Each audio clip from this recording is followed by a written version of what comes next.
Hi, this is Paul. What you're about to see is a long video. Actually, it's a multiple videos that are put together by Marcus Shera. Now, Marcus has been around the corner for quite a while. He now has his PhD in economics. I believe he teaches at Eastern, it used to be Eastern College, I think it's Eastern University. Um, and he's one of his guiding lights through grad school through economics was someone named Dan Klein. And Marcus put together myself, Dan Klein, Erik Matson to talk about an idea and a book that Dan Klein is coming out with. His book, the title of Dan Klein's video was Mere Beholderism, and it's part of this book, The Spirit of the Smithian Law.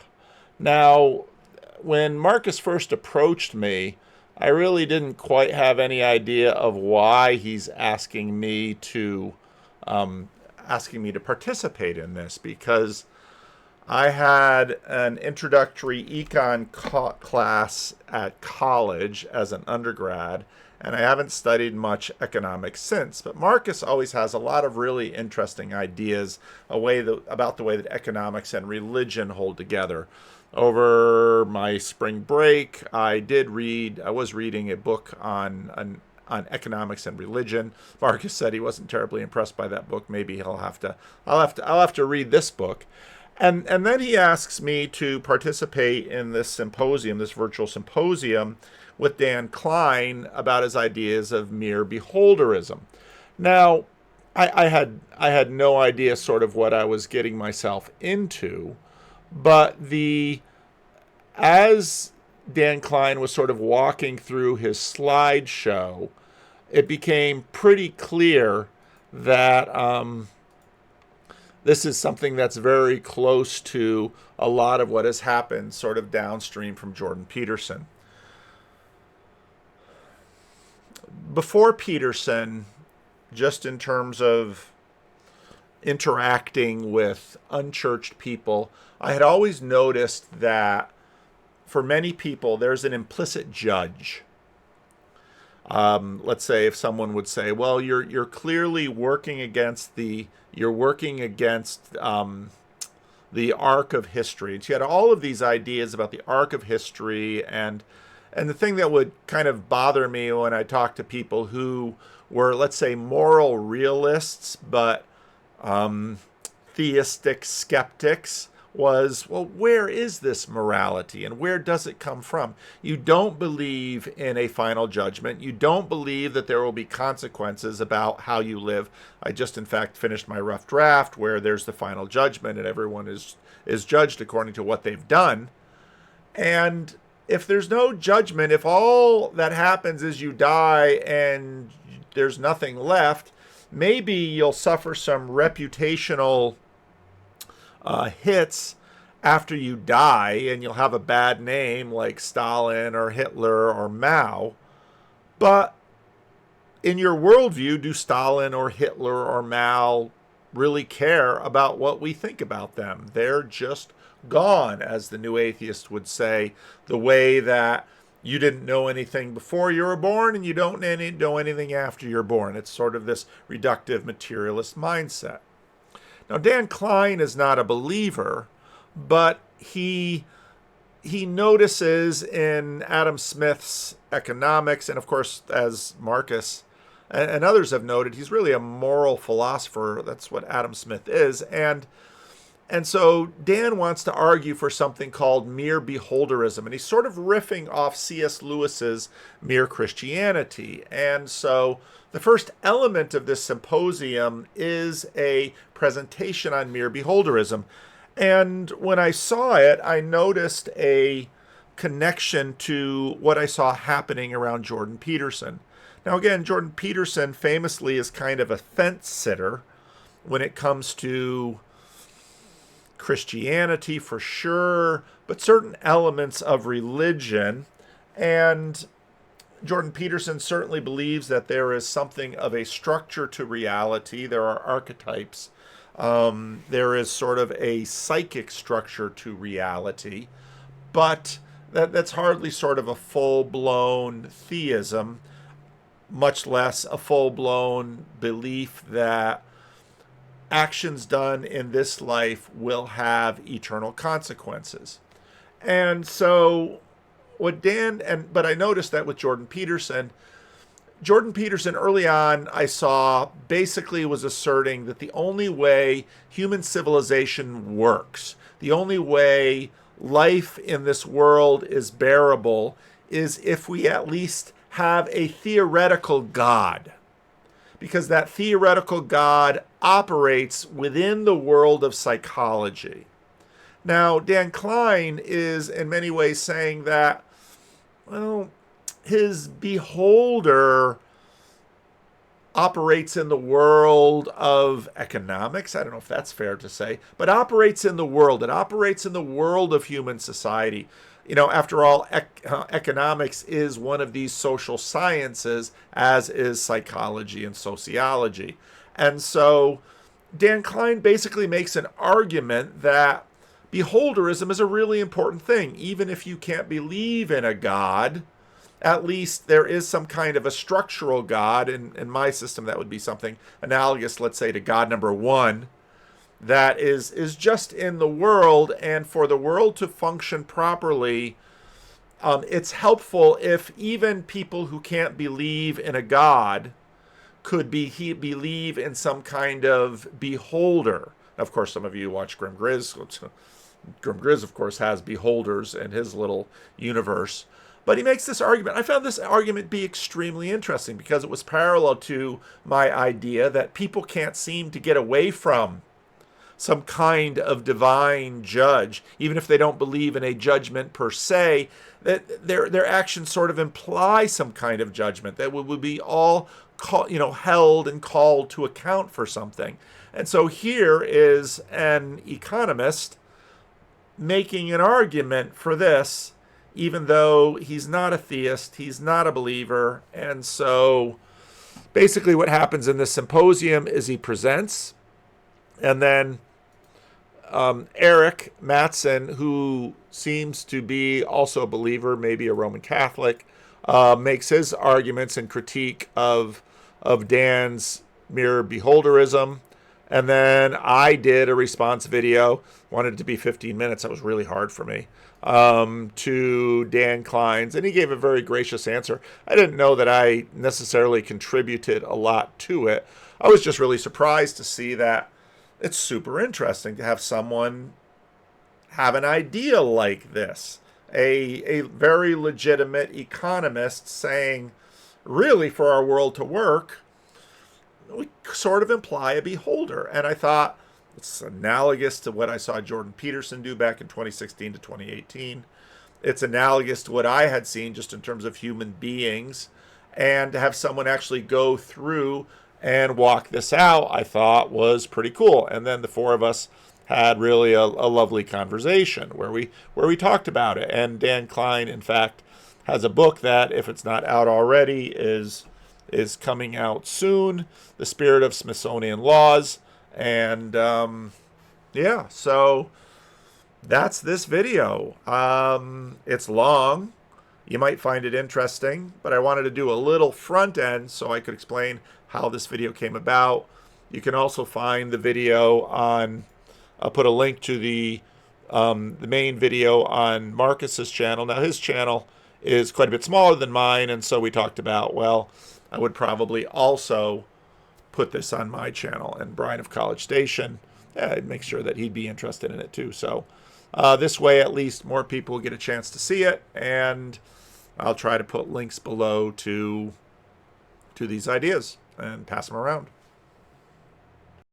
Hi, everyone. Welcome to the Econ Playground. Today we've got Dan Klein on to talk about a new concept he's been working with called Mere Beholderism. You might think of it as a cross between the work of Adam Smith and a Christian thinker like C.S. Lewis. And then after that, we've got some other guests to comment on Dan's initial presentation, and Dan will give them some feedback as well. And at the end, we'll all be coming back together. So I hope you enjoy. And first, we'll start with Professor Klein's presentation. Okay, so now Dan Klein is going to present his main segment on mere beholderism. Hi, Marcus. Great to be here. I Look forward to this. I am an agnostic and a theist hugger, and I want to talk about mere beholderism. What is beholderism is the main thing I want to explain. What am I talking about? What am I advocating? And then there's the advocacy. Why is it worthy? I'm going to enumerate 10 reasons, but I'm going to race through those because, it takes a lot of time. Mere beholderism is an idea that follows mere Christianity, where Lewis talked about what is common to Christianities and advocated for that common body of Christianity. In the same way, I am talking about what is common to what I'm calling beholderism and advocating for that. So, God is a beholder, and being a beholder is super knowledgeable. God, as it were, sees all times and places, and has this kind of detailed contextual knowledge. At the same time, God has kind of system or understanding knowledge about what is good, and understands that in particular situations, the circumstances could recommend one course of action, let's say stealing the bread, whereas in most situations, you don't steal the bread. But that's God's like whole universal view. So it's universal to like all times and places, but it does consider the particulars of each time and place. In this way, it sort of transcends the common dichotomy between relativism and absolutism. So God is super knowledgeable, and God has preferences. Those are universal benevolence. God is universally benevolent to all of humankind, including future generations. God is a story, and theists will say God, the story is a true story. Okay? But still, in the broad sense of story, we can say it's a kind of story, just as Santa Claus is a story. And in some ways, Santa Claus is like God in being, again, super knowledgeable, knowing if you've been bad or good, and in being apparently universally benevolent. Shrek is a story. So there's other stories, but Shrek does not exist the way God does for theists. Now, I'm going to tell another story. And this is kind of my God light story or allegory of people. These are real people down here. Like, let's say Marcus here is the red guy and I'm one of the yellow guys, and we're talking and imagining together. And we develop an idea or talk about an idea of a being, Joy, who also is super knowledgeable and universally benevolent. Okay. And furthermore, Joy communicates to us somehow. And the main sorts of things that Joy communicates to us are things like, I approve, I disapprove. So we're not only imagining Joy, we are in a way imagining Joy's imagination or thought, where she, with her super knowledge, comments on our conduct. Okay. So there's two features of both God and Joy, super knowledge and universal benevolence. But there are God features that Joy lacks, existence, which is very important and gives oomph or weight to God's love, God's grace, and so on for theists. Divine providence, that God created the cosmos. The eternal, for example, the afterlife.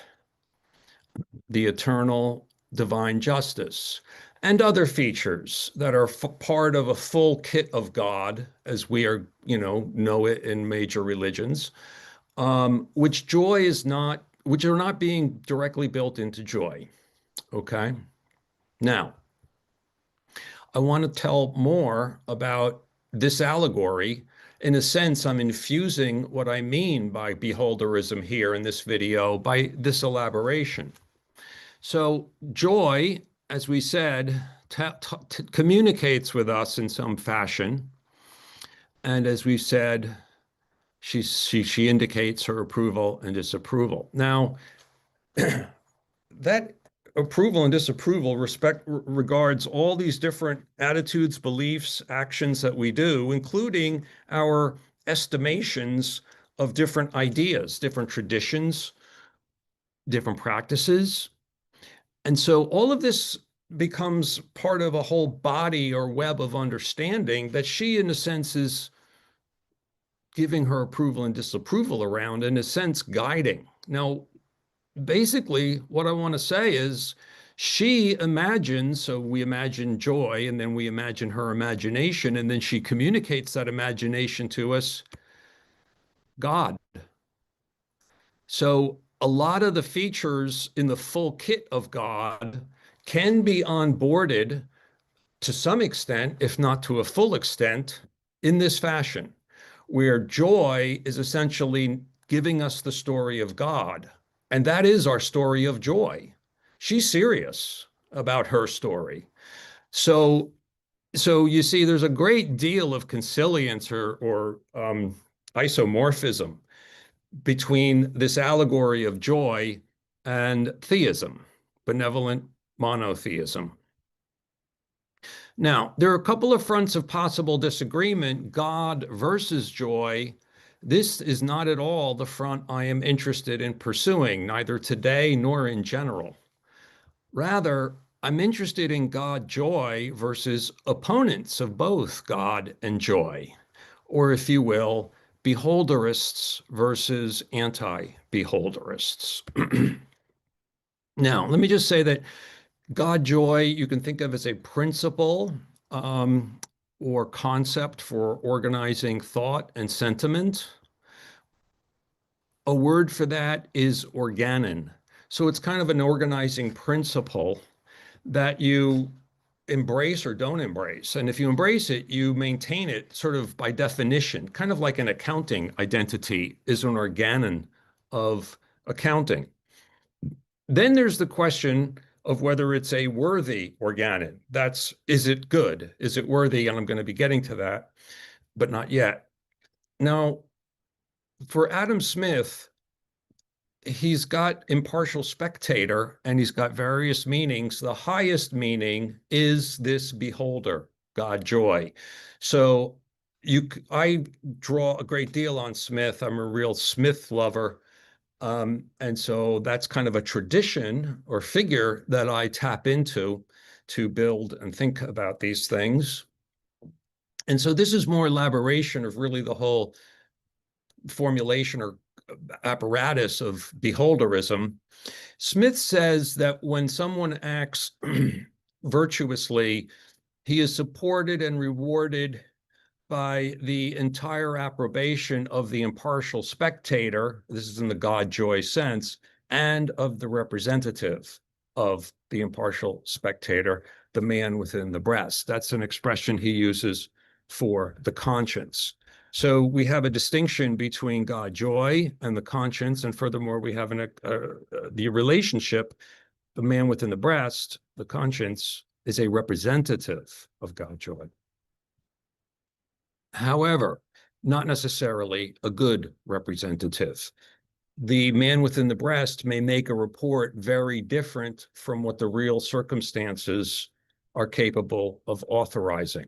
So we have a man within the breast, we have a conscience, but it's not reliable or necessarily effective. The real circumstances are, as it were, as God joy sees things. Remember that big tree diagram I showed you? Okay. Now, this is Obi-Wan when he's basically trying to recruit Luke to the cause. And Luke is reluctant and saying he doesn't have time. He has to do the harvesting and so on. And Obi-Wan says to him, you must do what you feel is right, of course. In other words, you must do what your conscience tells you to do, what you feel is right. And this is just an expression of the idea that the only way to God joy or to better alignment with God joy is through the conscience. So even though the conscience might be a poor representative, it's the only avenue to upwardness or to virtue. And Smith also speaks of Imago Dei, the all-wise author of nature has created man after his own image and appointed him his vicegerent upon earth to superintend the behavior of his brethren. And also this man within the breast is a vicegerent of ourselves. Now, anti-beholderists, they don't like this idea of this mystical being, this fairy tale, they'll call it, and they'll invoke things like this. Now, I personally think that the beholderism is actually deep within us, kind of by our nature.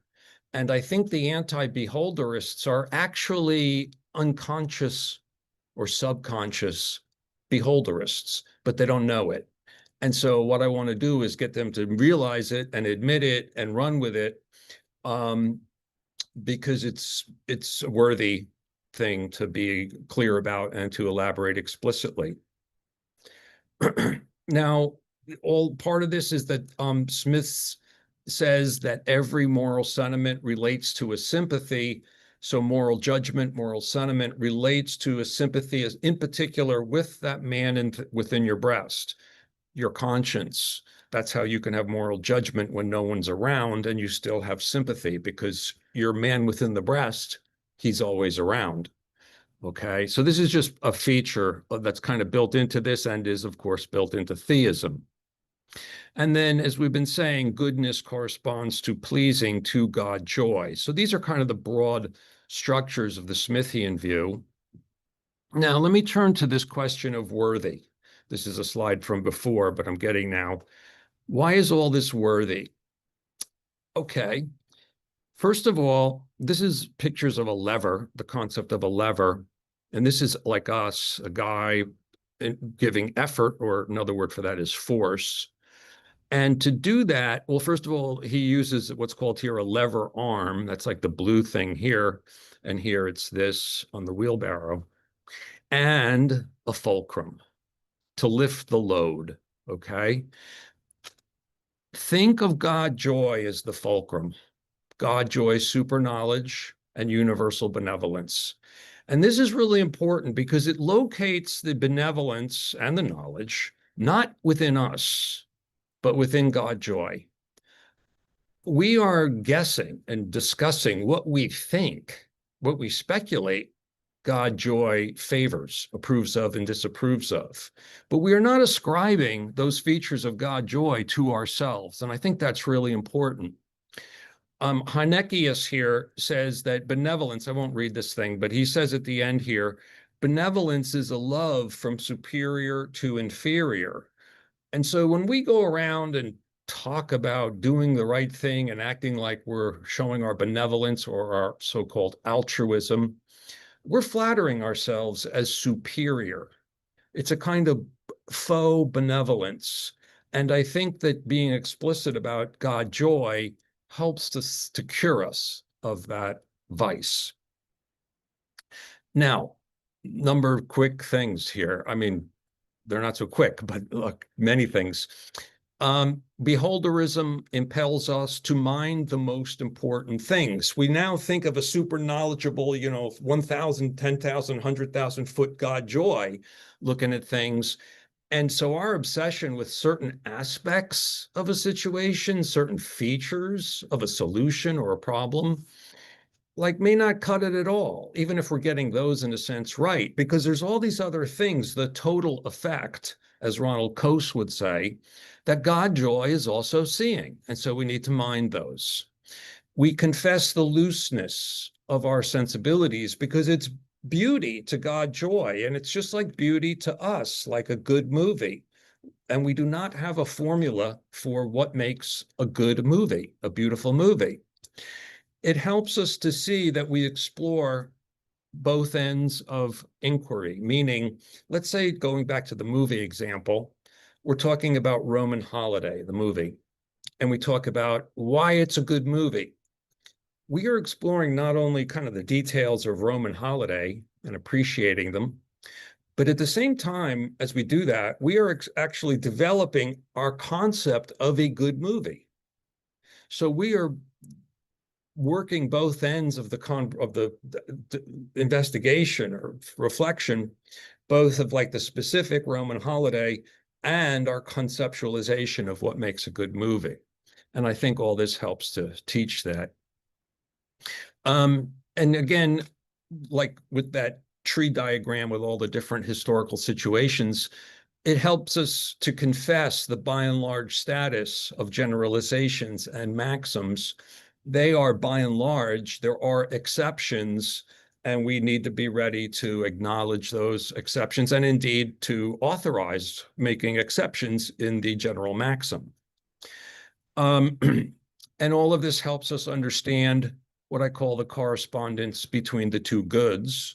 The two goods, the good of the whole, that's a kind of consequentialist view of the good of the whole, how it appears beautiful or otherwise, to God joy.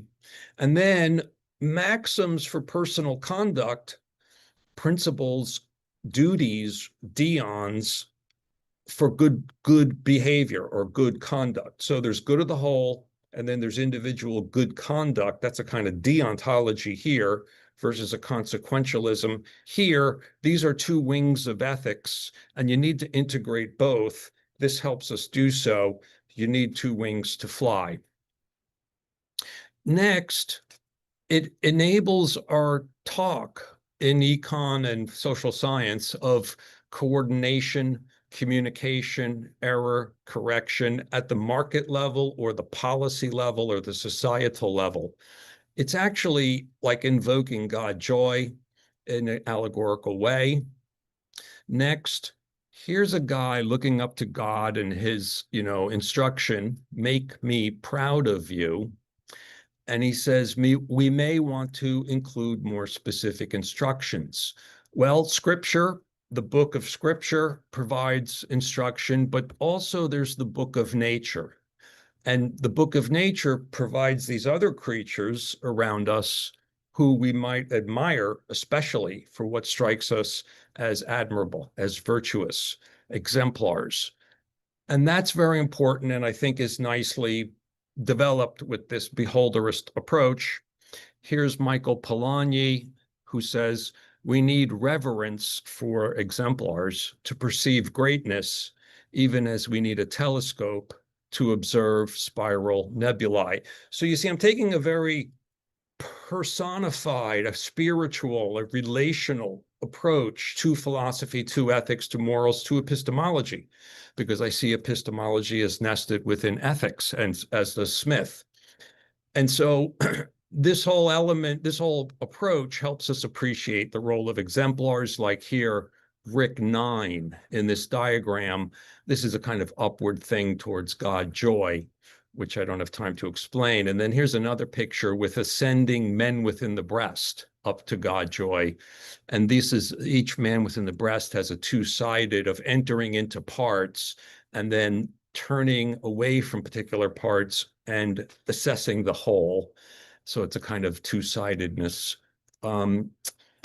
More advantages, where one is coming from. I started off by saying I'm an agnostic and a theist hugger. See, this is part of the beholderism that I kind of relate to. And I tell you, I like Smith, I like Polanyi, I like Hayek. These are touchstones of culture that become, they inform you of what the whole, tradition and way of thought is, okay? And also, we then ask about our adversaries, where they're coming from. And that's very important because it humanizes them. It's like, oh, I understand where he's coming from. He was brought up thinking this, and, he values these thinkers and these traditions. And, I've learned that, this is how those people see things, and I can kind of understand it, but I have my complaints about it.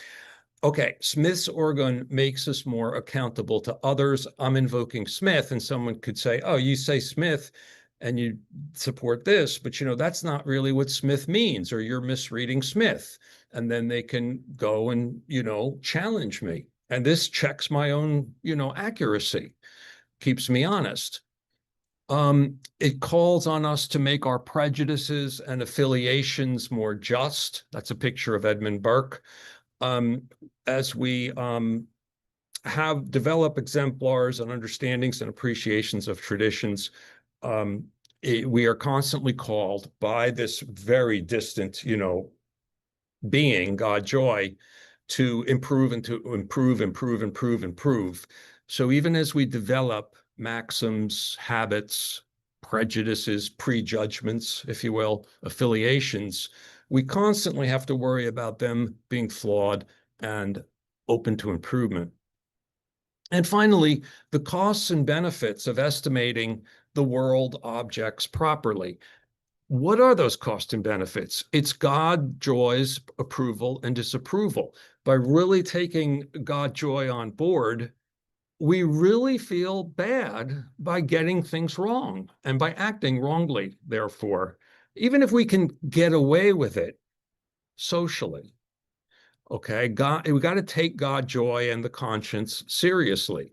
That's how the costs and benefits to the world, to society, the costs and benefits, as it were, to joy or God joy, become internalized. And here's a thing from like eyes watching makes people do their dishes better. So God joy is a baby that's been thrown out with the bathwater too much by too many people. And I'm talking about a very broad course of time here. And beholderism is a worthy way to order your moral outlook. And thank you for your attention. Okay, thank you, Dan. I basically just have one question, one, maybe two questions. Throughout the whole presentation, you sort of presume that Joy's preferences are universally benevolent. But I don't see why one couldn't be a mere beholderist, but also think that Joy has maybe not universally, just partial benevolence to one part of the human population. Like maybe Joy is a sadist, or maybe Joy is a racist or something like that. So could one still be a mere beholderist, but also think that Joy thinks one group of people is superior to another, or enjoys observing people, writhing in pain or something like that? I get you. I guess it's a question of what kind of meaning you're going to infuse in the term beholderism. And in as much as, I don't know that no one's used the term before, but in as much as we're coining it here, like I say, no, universal benevolence is built in. It's presupposed. It's a feature. If you don't go with universal benevolence, it's not beholderism. Now, let me say that people, let's say, some people have a totally ethnocentric beholderist joy, notion of joy. I mean, a beholder, okay? I don't want to call it joy. They might say, actually, this is universal benevolence. It's just that there's such a difference between these beings and those beings, just like we say about humans and cows, that it is actually universal benevolence. And that opens up the issue of what is universal benevolence and what's an accurate understanding of it. So it's maybe not as sharp a distinction as it might at first appear. Yeah, just so someone like you and I would think that Joy does think that there's a relevant difference between us and cows, but not a relevant difference between us and people on the other side of the globe. Right. Yeah. And then one other thought, that I liked the Obi-Wan example a lot, but I think it's a little bit maybe different than the way that, there's one other aspect to it that you didn't bring up, which is, so when Obi-Wan says you must do what you think is right, of course, he's saying that you ought to follow your conscience, or that's the correct path always includes going through your own personal conscience. But obviously, he's in the process of trying to convince Luke of something, right? So there's a sense in which he's kind of rent-seeking on Luke's conscience a little bit. He's trying to improve Luke's conscience slightly. So what role does something like that play? Other people wrestling over other people's conscience to get it aligned more with God, joy, the way they think it ought to be aligned. Yeah, I think that's exactly right in terms of what Obi-Wan is doing and what we do. Um, I guess when we talk about any of these things, in some sense, we're proposing little improvements to each other's consciences. I mean, every time we have little improvements to each other's understandings, well, the prior understanding you had kind of came from something, habits and outlooks, and you're kind of saying, you landed somewhere a little bit off. So it's kind of a critique of what brought you there. Yeah. So it's, again, not a strict distinction. I mean, it's kind of always a criticism of your current conscience. Okay, great. That was very interesting, and I'm looking forward to see how people respond. Far out. Okay, so we're now going to have some reactions from Erik Matson. Take it away, Erik. All right, thanks, Marcus. Thanks for organizing this, and thanks to Dan for the presentation. Dan and I have been talking about these issues for many years, so I'm glad to be able to have the excuse or the reason to pull a few thoughts together. I want to start with just some general comments on the idea of mere beholderism. So at the beginning of his presentation, Dan talks about mere Christianity and says we can think about mere Christianity as a kind of analog to mere beholderism, at least in the spirit of the enterprise. Now, in mere Christianity, Lewis has in mind different denominations of Christianity, and he wants to foreground in the book what they would each consider to be essential. So he talks about sending the manuscript, I think, to an Anglican, to a Presbyterian, to a Methodist, and to a Roman Catholic. So it's clear then that for Lewis that mere Christianity is the essence of a subset of Orthodox Christian movements. Now, it's not exactly clear to me what mere beholderism is the essence of. So that's, I guess, my first point. Now, one possibility is that mere beholderism is something like the essence of monotheistic faiths, but I'm not actually sure how well that works. So beholderism, as Dan presents it, supposes an onlooker that's both super knowledgeable and universally benevolent. Now, that description of an onlooker that's super knowledgeable and universally benevolent doesn't, in my view, map on exactly to what is essential about the Jewish and Christian God, unless we take the word benevolence in an extremely broad and uncommon sense. So the most, I think, canonical description of God in the Hebrew scriptures comes in the book of Exodus when God reveals himself to Moses. So let me actually just read that description. This is when God makes himself known to Moses. As I said, Exodus 34, verse 6, the Lord passed before him, Moses, and proclaimed, the Lord, a God merciful and gracious, slow to anger and abounding in steadfast love and faithfulness, keeping steadfast love for thousands, forgiving iniquity and transgression and sin. Okay, so you could say that seems to map decently onto the universal benevolence conception. But who will by no means clear the guilty, visiting the iniquity of the fathers on the children and the children's children to the third and the fourth generation. So this passage conveys a kind of tension in the Jewish and Christian scripture between God's love and God's judgment and wrath that, in my view, is somewhat inadequately captured by the notion of universal benevolence. I don't have much to say about Islam, but I venture that you could find a similar tension between God as judge and punisher of unrighteousness and God as love and compassion. So that's one point about mere beholderism.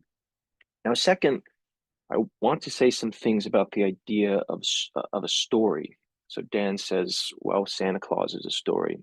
Shrek is a story. And in the same way, God is a story. I agree with a somewhat qualified version of that claim. I think God is a person who has revealed and continues to reveal himself through historical events about which we tell stories. And the telling of our stories then shapes subsequent history that God continues to use for his purposes. So setting aside that issue, we then have the idea that God is a story, and so too is joy a story. Now, apart from the question of existence, which Dan admits is a major issue, one problem with the joy construct, in my view, is that it's not exactly a very compelling story. As a story, it lacks texture and it lacks character and it lacks context. So the joy story presupposes divine attributes and then tells a story, whereas the story, say, in the Jewish scripture and the Christian scripture, is a narrative, and through the narrative, we find and discover aspects of the character of God and the nature of the good. So since joy is this kind of thin story, this story of a universal being, a universally benevolent being who approves of that which serves the universal good, I think there's a danger in mere beholderism devolving into some kind of broad utilitarianism, which, or just some other rules-based approach to ethics, which is exactly, I think, what Dan wants to avoid. Now, Dan gets away from this problem by asserting then that we can imagine in our story of joy that this benevolent, all-knowing, imaginary being imagines the Christian God and then approves of people affirming the existence of such a God on the basis of its consequences. And so this to me seems basically like a pragmatic admission of God's existence, a pragmatic admission of the truth of the Christian narrative. So Dan might say, yes, this is exactly the direction I'm going.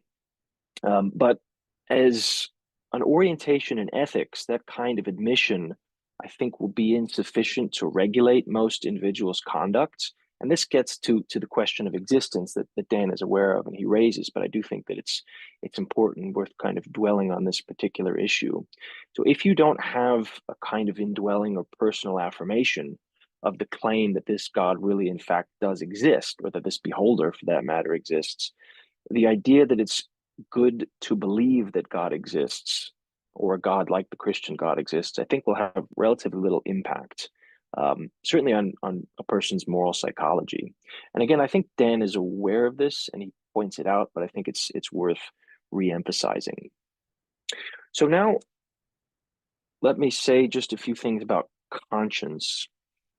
If joy doesn't exist, or if Dan isn't committed to the idea that joy exists, if we admit that joy is a formulation, we have this formulation of a beholder, why exactly should we feel that our conscience points us towards her?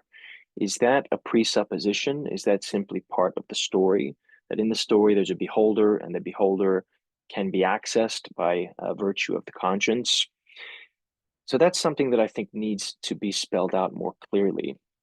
Maybe the logic is that natural human moral faculties will incline us in a certain direction, and that the directing, this direction, the direction that our moral faculties point us in, is a product of human nature. It leads us towards doing that which a universally benevolent beholder would approve of.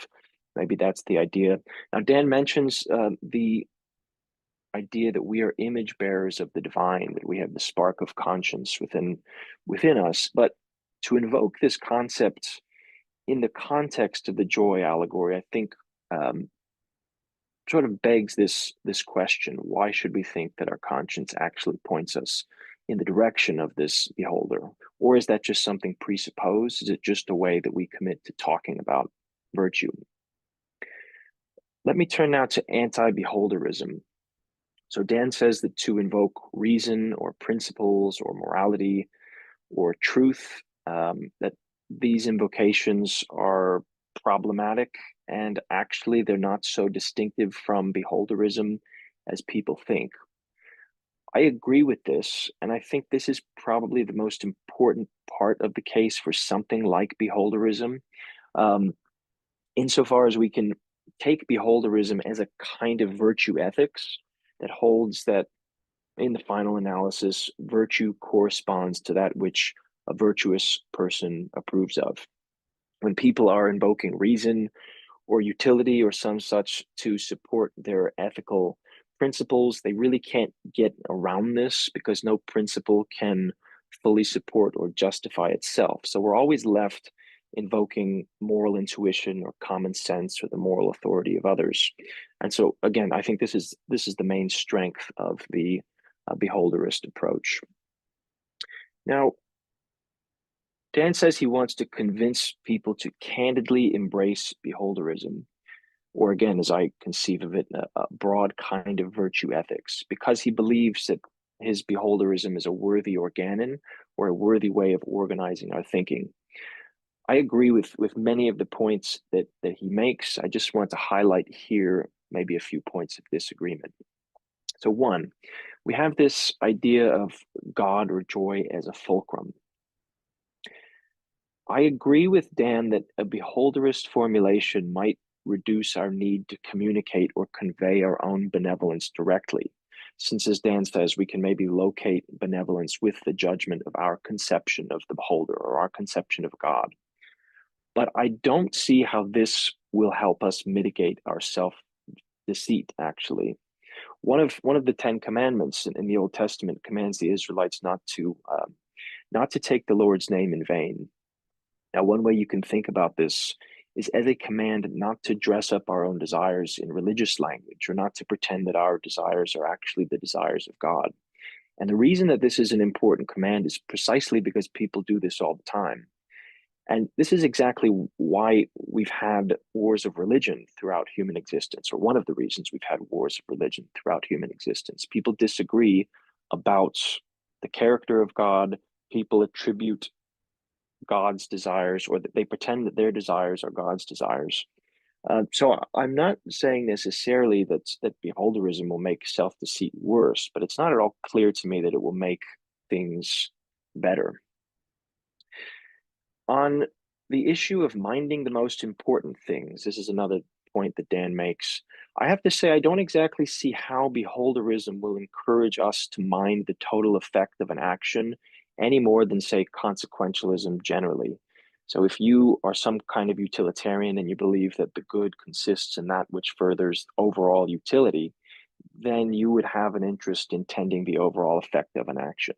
So it doesn't seem to me that you have to sign on to a beholderist ethical program to be concerned with the total effect.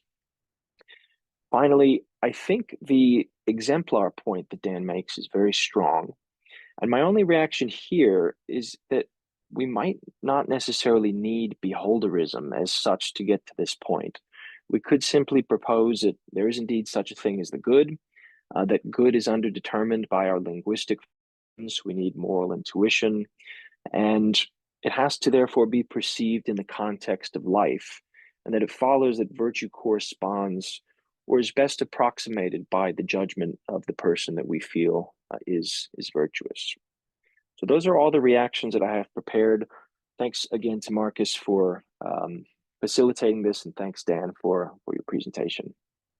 Yeah, thanks, Eric. So, those are some really good, insightful comments. One way that I'll try to rephrase a lot of what you said earlier on, maybe as a question. You don't need to answer the question, but tell me if you think it comports with the criticisms that you're bringing up, which is to say, if we have more of a pragmatist conception of truth, it might be to say something like that. To say that something exists is identical to saying that one should believe and act as if it exists. So if that's true, if that's the way that we should think about truth, then what is the difference between joy's existence and non-existence if one already believes that one should act as if joy exists, right? So if Dan is recommending that one should act as if joy exists, and one operates on more of a pragmatist conception of truth, what exactly is the difference between joy's existence or non-existence? So if one asserts that one should act as if joy exists, but also asserts that existence is not core to joy's character, there's some incoherence here. I agree. I think that's an eloquent way of putting what I was trying to get across. Okay. I think that's the tension, and I do think, you know as well as I do that Dan has been influenced by American pragmatism and looks generally, I think, with approval on the pragmatic conception of truth. So that would be an interesting thing to hear him react to. Yeah. And the way that you were talking about it reminded me of James's essay, The Moral Philosopher and the Moral Life. And the way that he concludes that essay is by saying, well, one can have a moral system like this, very close to the mere beholderism that Dan is recommending, but this difference between there being an actual divine presence or not, the main thing that it changes is this internal motivation, or he says it opens up scales of the or new dimensions of the music in a sense that are not open if you don't have this sense of divine presence. So maybe that is a little bit more what's lacking or something like that. Yeah. The moral psychology dimension, I think, is significant because if we enter into this being agnostic about whether a beholder actually exists, it's not immediately clear why we should be interested in the beholder's judgment unless we're already interested in some ethical ends. Yeah. And then the question is, where do those ethical ends come from? And to invoke the beholder again, well, that's a circle. And Dan might say, fine, it's a circle. But at some point, I think you have to deal with the fact that you're either importing moral intuitions into the beholder's framework, which is fine, or that as a pragmatic matter, you should simply accept that the beholder in fact exists. Okay, thanks, Eric, and I'm looking forward to see how people react to you. All right, thanks, Marcus. Hi, this is Dan Klein offering a segment reply to Erik Matson's commentary on Mere Beholderism. Erik begins by asking, what is mere beholderism the essence of? We see in Lewis, mere Christianity is presented as sort of an essence or set of common elements to the whole range, a range of Christian denominations. And so Erik is asking, what range of things, what are the things that mere beholderism is kind of the common element to? What is it the essence of? And I don't have any definite answer to that. And addressing that question, would this count as a beholderist outlook? Would that count as a beholderist outlook? I don't have any definite account of all the options and things. It's proper, and it gets us into the meaning of beholderism, the features we're building into beholderism, notably the super knowledge and the universal benevolence. Erik asks about what is consistent with universal benevolence. He brings up a passage in the Old Testament that speaks of God's wrath being visited upon the iniquity of the fathers to the third and fourth generation, is punishing the children and great grandchildren of those who were iniquitous consistent with universal benevolence. I'm not sure that it is. Maybe it's not. It's a good question. But I think Erik is bringing up this opening to mere Christianity in Lewis, because it actually leads into his general drift, which I think is about actually not beholderism versus anti-beholderism so much as God versus joy. So let's go back to Lewis's passage here about mere Christianity. It is more like a hall out of which doors open into several rooms. If I can bring anyone into that hall, I shall have done what I attempted. But it is in the rooms, not in the hall, that there are fires and chairs and meals.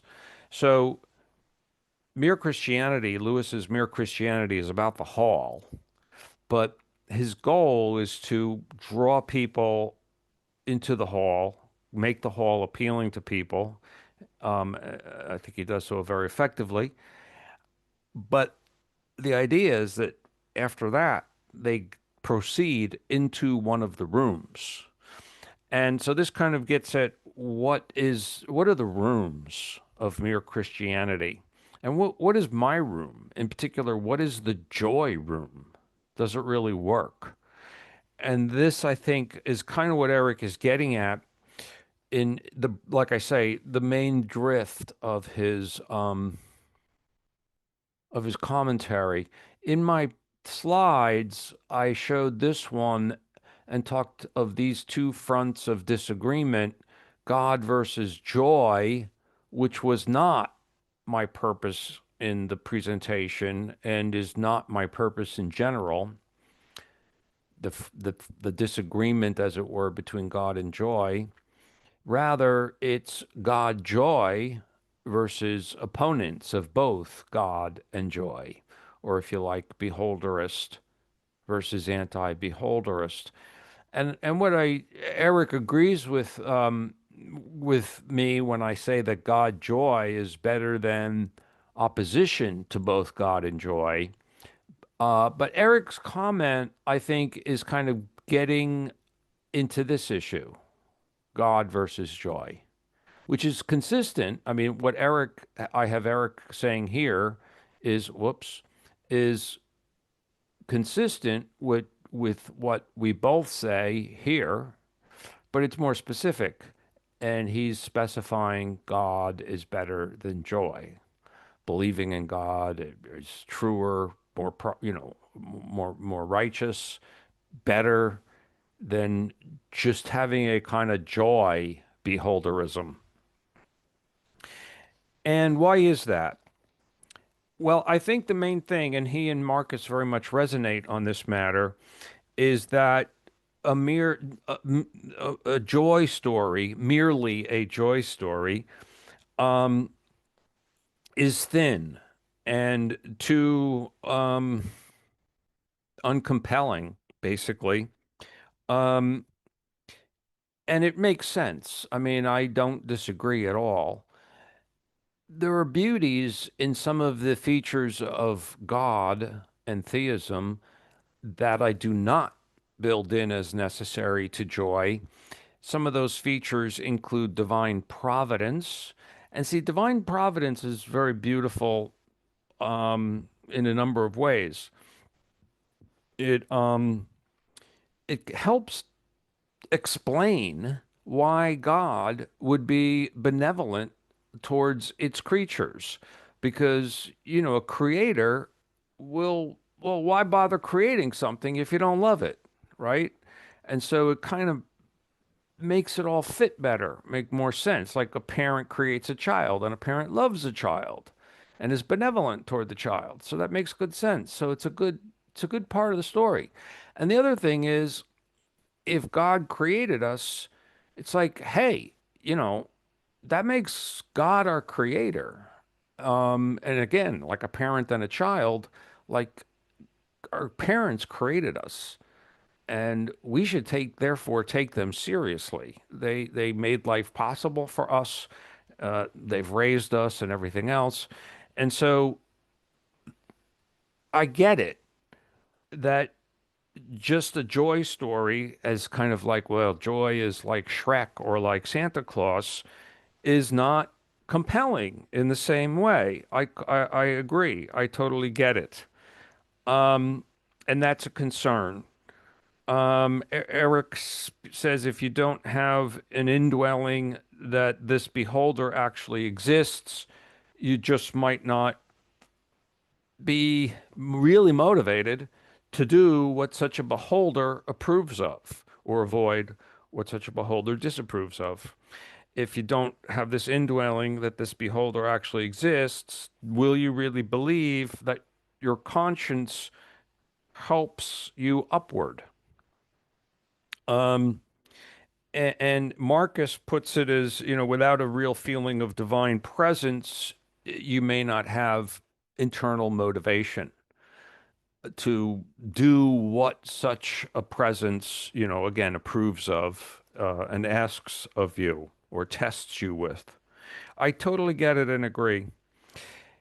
Erik makes a number of points about like a merely joy kind of beholderism. First of all, not necessarily delivering some of the features, nice features or advantages that I suggest it helps one with. And that is to say, helps as compared to being anti-beholderist, rejecting both God and joy. like, for example, mitigating self-deceit. He also makes points that it's not clear that a merely joy thing does any better than the alternative, an anti-beholderist point of view. Like, for example, does it really impress upon you the importance of exemplars than an anti-beholderist outlook could achieve as well?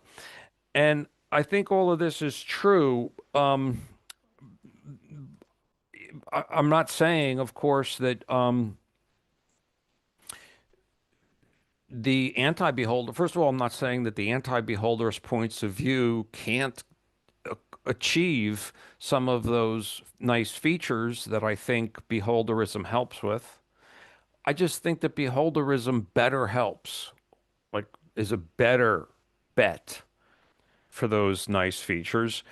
And on the other side, in as much as Erik is making these points basically to elevate God above joy, okay, that is to say, to kind of make this point, um,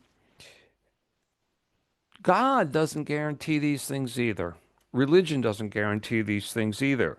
Religion, Erik says that, with a joy view, one might still take joy's name in vain.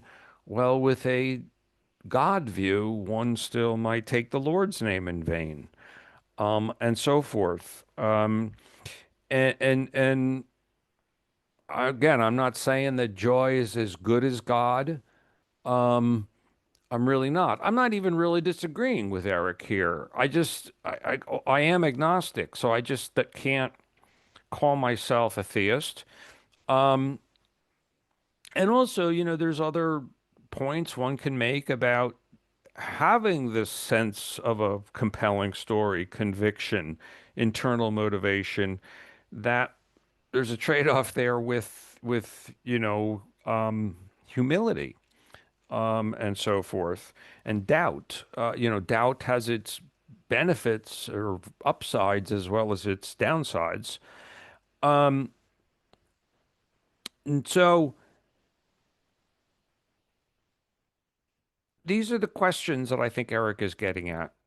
Um,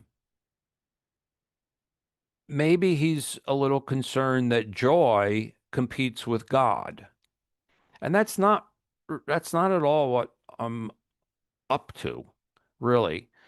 Um, as I say here, it's number two that I'm up to. That's my agenda, number two here. But it's perfectly proper and natural and necessary for us to talk about, well, number one here, God versus joy. And Erik and I talk about this all the time. Marcus and I talk about this all the time. Most of my students are Christian, and we talk about this all the time.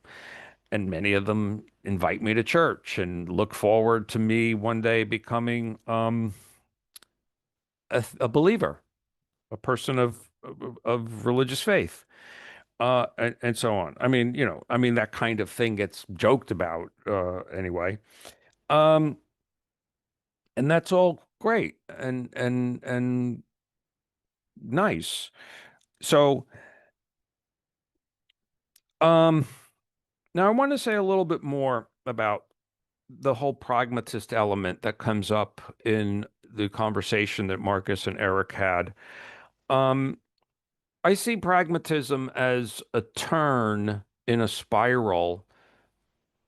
So within a loop, there's the pragmatist turn, but there's also on the other sort of dialectical side, Humean natural belief.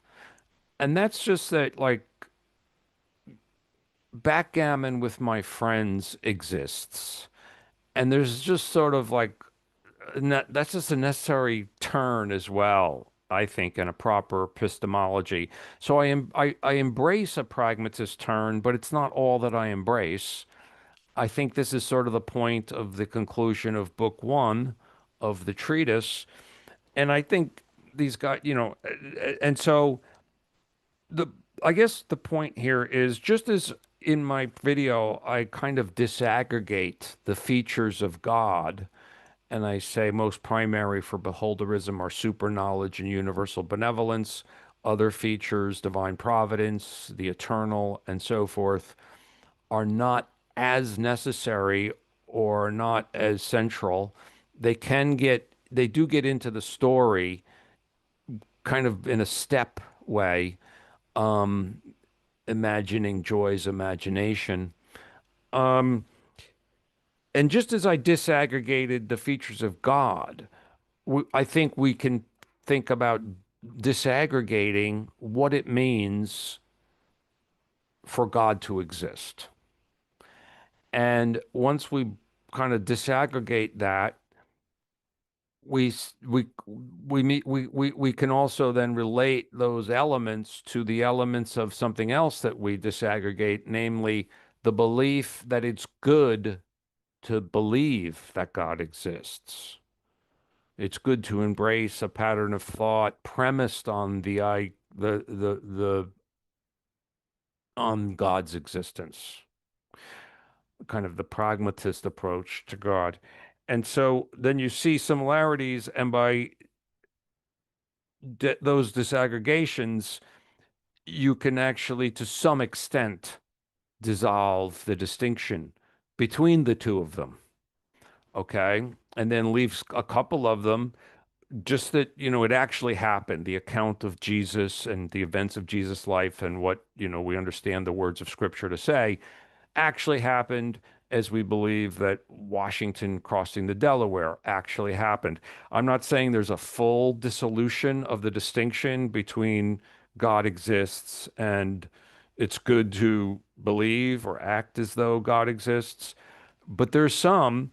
And let me just say two more things that I do have some regrets as a parent in not raising my child more in a more religious manner. I think that for bringing a small children into the wholesome pattern of thought that we are talking about, it's just so natural to posit God and go from there, um, because they learn from a very early age this wholesome and really wonderful pattern of thought. Um, so I would advise other agnostics like me to consider doing that with their children. Perhaps you could nuance the question of God actually existing or what it means for God exists as you do this, and yet do it. Like, do the teachings and so forth that are premised on God's existence, but at the same time, kind of say we don't really understand the nature of God's existence or even whether God exists.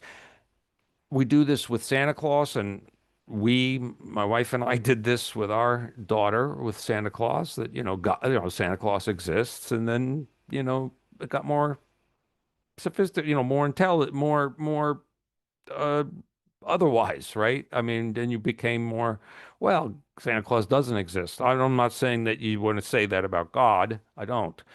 But you can try it. And the last thing I want to say is I think it's healthy for theists to be a wee bit agnostic. I don't know how, when we disaggregate, God exists and it's good to believe that God exists. I don't really see how you guys, Marcus and Erik, can be so can be absolutely sure that God exists and that the counts of things happened with the same certainty, in the same sense that, Washington crossed the Delaware or something like that happened. Um, I just don't really get how, I mean, maybe you guys have had experiences I haven't had, and I could be brought to such a conviction. Um, but it seems to me almost that there should be just a wee bit of agnosticism in theism. Not so much that you wouldn't, call yourself theistic. So again, really, I'm more interested not in this, number one. I mean, I'm interested in it, but the main thing I'm concerned with is this, number two. Anyway, thanks so much, and I look forward to discussing further. Bye-bye. Hi, this is Paul, and this is a video I'm doing as a favor to Marcus Shira, who asked me to watch this video by Dan Klein on Mere Beholderism and make some comments in video form. I don't know how long this video will be. I watched the video, the first time I watched his video was on my flight from Sacramento to Ancaster, Ontario for the Christian Reformed Synod. I'm a Christian Reformed minister, and I had a number of thoughts about it, but obviously flying on an airplane, I didn't have all the equipment or the opportunity while I was at Synod to actually sort of make a response video to his video. I immediately saw a relationship between his video and a lot of thoughts that I had had over the years with respect to morality and judgment. While generally speaking, in a secular environment, the popular assumptions behind, let's say, afterlife judgment have in many cases evaporated. Now, these things don't evaporate merely into thin air. I think they actually change from one thing to another thing. There's no lack of thingness with respect to the relationality of these assumptions.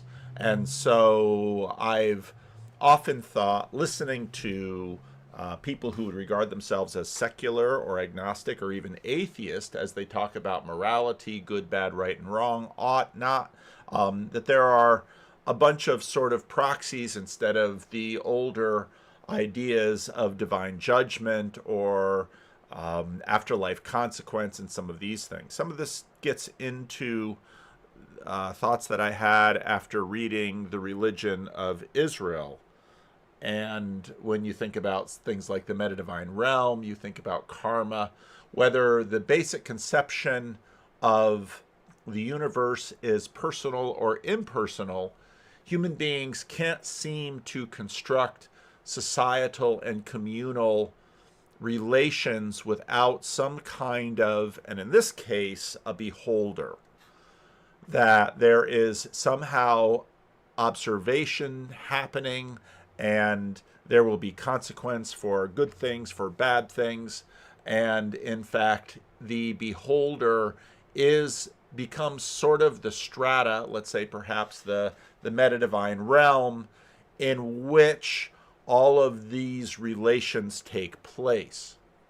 Now, obviously, in many theistic traditions, theisms of various kinds, and there are, of course, personal and impersonal theistic conceptualizations, the beholder or the status or the accountant or almost every system seems to presuppose an observer who knows, an observer who remembers, an observer who, whether sort of in a conceptualization like deism, where it's sort of like laws of nature, karmic laws of nature, do bad things happen, do good things happen, that there will be consequences, that there is an observer. And that's where I think this mere beholderism sort of finds its traction.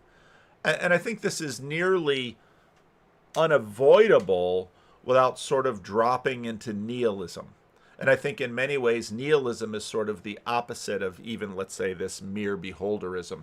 Now, in some ways, he sort of sneaks joy in, and sort of in a very, I think as a result of Christianity, sneaks a benevolence into the system. Again, if you look at someone's work like Ezekiel Kaufman, who in the about 100 years ago began making observations between the religion of Israel versus the religion of her neighbors, and conceptualized sort of this meta-divine realm, which was sort of the impersonal space in which the gods or the spirits sort of acted, and we act sort of beneath and below the spirits. the metadivine realm was an impersonal space, but there were still rules to the impersonal space. And these rules sort of got conceptualized through, in the case of the Greeks, let's say other Greek gods like the Fates. In many ways, the Fates sort of were something analogous to karmic balances by which the moral energy of the natural order gets accounted for. And again, all of these things sort of clump together. These often in, let's say, ideas of substitutionary atonement. You can sort of understand Christian atonement theories in terms of accounting.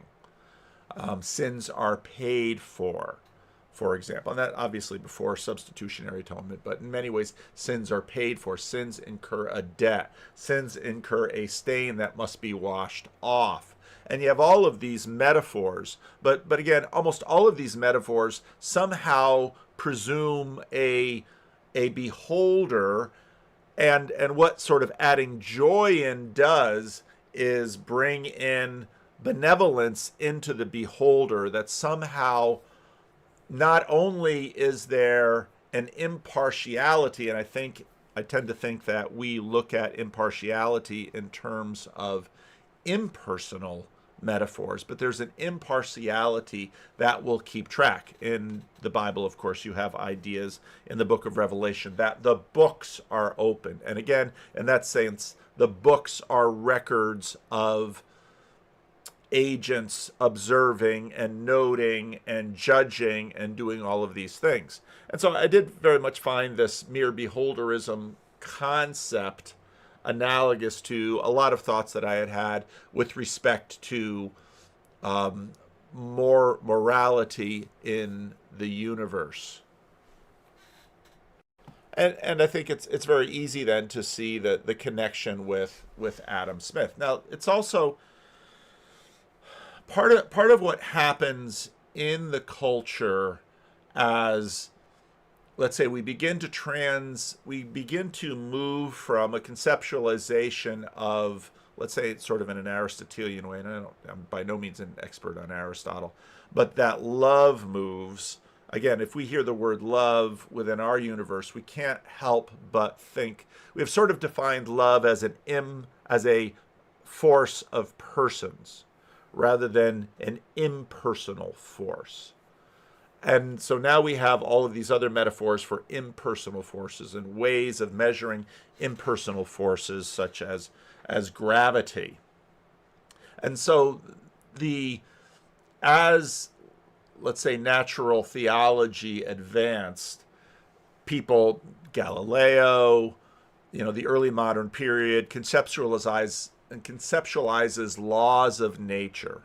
And so instead of these being, let's say, the hand of God bringing the sphere from the tower in Italy from the top to the bottom, or attraction of kinds of substance between the earth substance that's in the sphere and the earth itself wanting to reconnect, some of these old metaphors, we now have these sort of legalistic accounting impersonal metaphors that get us to thinking in terms of how things will go.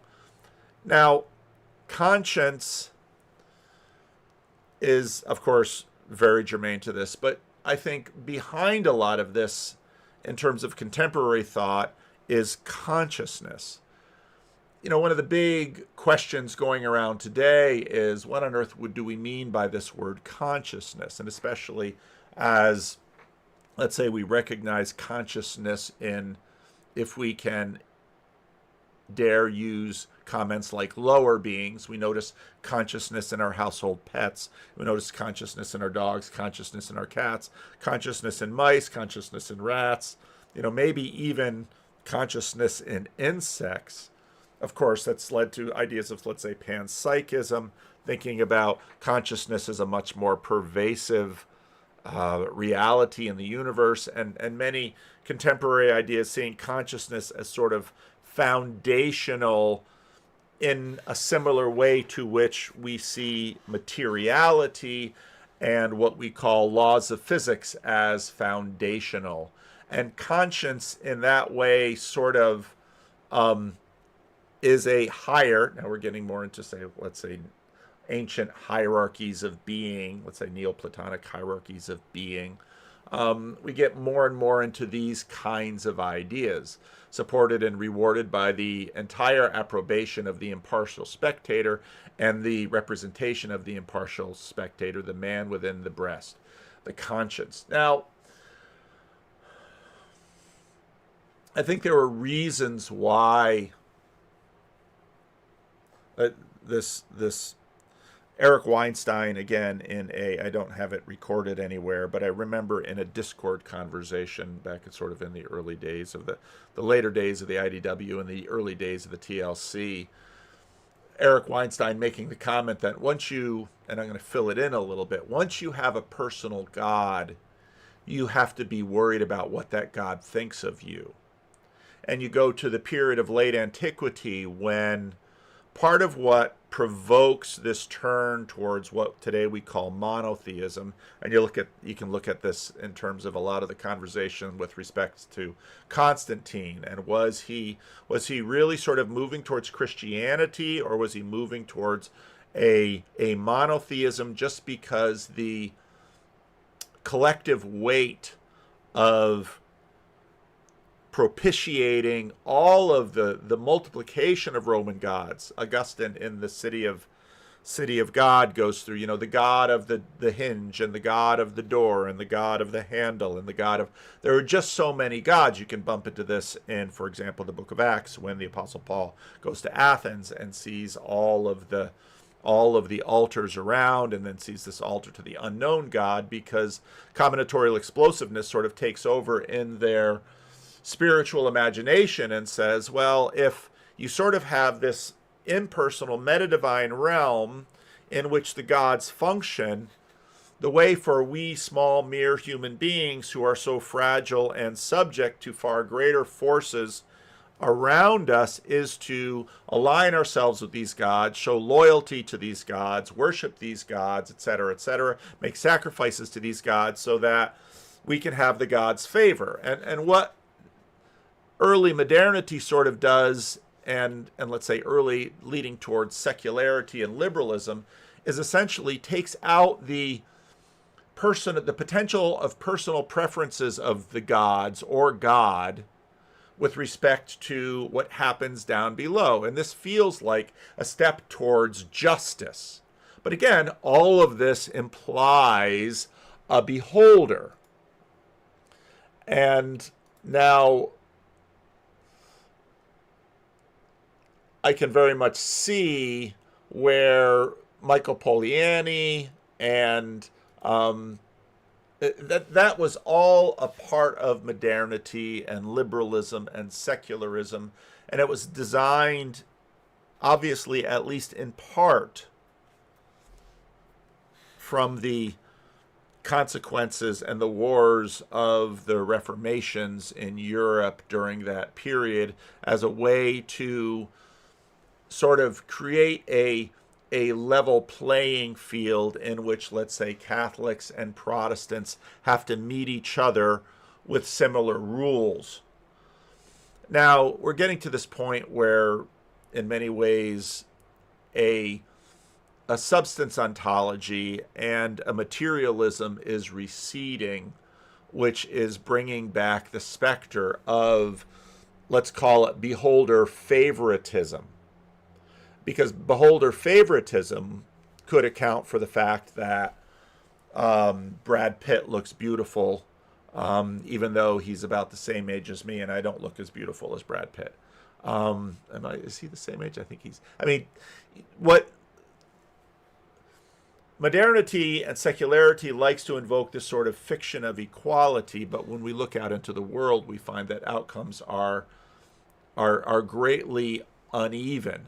That to be born in a certain place and time to certain parents with certain genetic material will yield many of the kinds of outcomes and consequences that we find desirable, or in fact with many of those other things which are not subject to, let's say, meritocracy, we find outcomes that are undesirable. And so then we have, of course, pragmatism comes along with ideas of statistics, and we have conceptualizations of chance.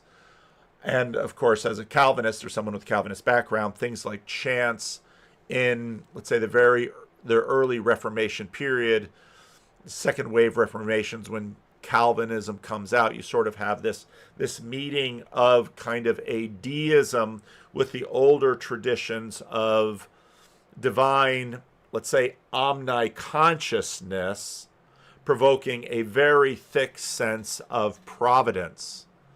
And you find, even though theologies in traditions tend to stay static, their applications in traditions tend to evolve. Let's maybe drop into a little bit of his, when he gets to his points here. And so when we go around and talk about doing the right thing and acting like we're showing our benevolence or our so-called altruism, we're flattering ourselves as superior. It's a kind of faux benevolence. And I think that being explicit about God joy helps to cure us of that vice. Now, number of quick things here. I mean, they're not so quick, but look, many things. Beholderism impels us to mind the most important things. We now think of a super knowledgeable, 1,000, 10,000, 100,000 foot God joy looking at things. And so our obsession with certain aspects of a situation, certain features of a solution or a problem, may not cut it at all, even if we're getting those in a sense right, because there's all these other things, the total effect, as Ronald Coase would say. Okay, and so of course for me, downstream from Vervaeke and a lot of the work that he's done in Awakening from the Meaning Crisis, combinatorial explosiveness. Modernity was able to maintain itself, let's say, by sort of framing reality in a certain way, and that framing allowed us to focus on certain things. Part of what happened as, let's say, the science created by that framing opened us up to a far greater world, we begin to recognize and see the frame again. And as the frame gets pulled back, as John Vervaeke talks about, combinatorial explosiveness begins to take hold. And combinatorial explosiveness will tend to, I think, push us towards mappings of persons better than mappings of Newtonian physics. Because very quickly, a la our consciousness, let's say in the period of pragmatism, statistics come in to try to simplify. Well, now we're in an age where we are just, as conscious beings, regularly overwhelmed, and almost any framing in order to simplify always has to be surrounded by all sorts of caveats, recognizing that the frame is perhaps not arbitrary, but the frame is intentional, an expression of, again, a la postmodernity, an expression of our biases, an expression of our lived experience, an expression of our aspirations, an expression of all of this. And so it seems reasonable to me that this mere behaviorism is sort of in some ways, mere behavioralism, a la, sort of C.S. Lewis's Mere Christianity. We are recognizing our limited capacities and the need for us to reduce things.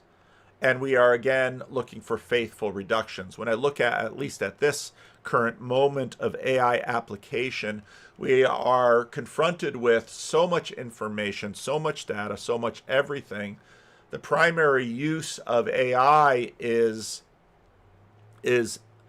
summary and reduction, which of course was, when you think about how search engines evolved on the internet, Yahoo begins to try to catalog, because cataloging is sort of a library metaphor for reduction. But then we recognize that, well, there's, again, in the words of John Vervaeke, relevance realization with respect to cataloging. Cataloging presumes certain frames by which we organize. And are those frames arbitrary? If we say those frames are arbitrary, then the frames are useless. And this is sort of where postmodernity left us, because postmodernity would say, oh, the frames are arbitrary. And that's where, let's say, the entrance of someone like Jordan Peterson comes in. So on a popular level, what Jordan Peterson suggests is that, no, they're not arbitrary.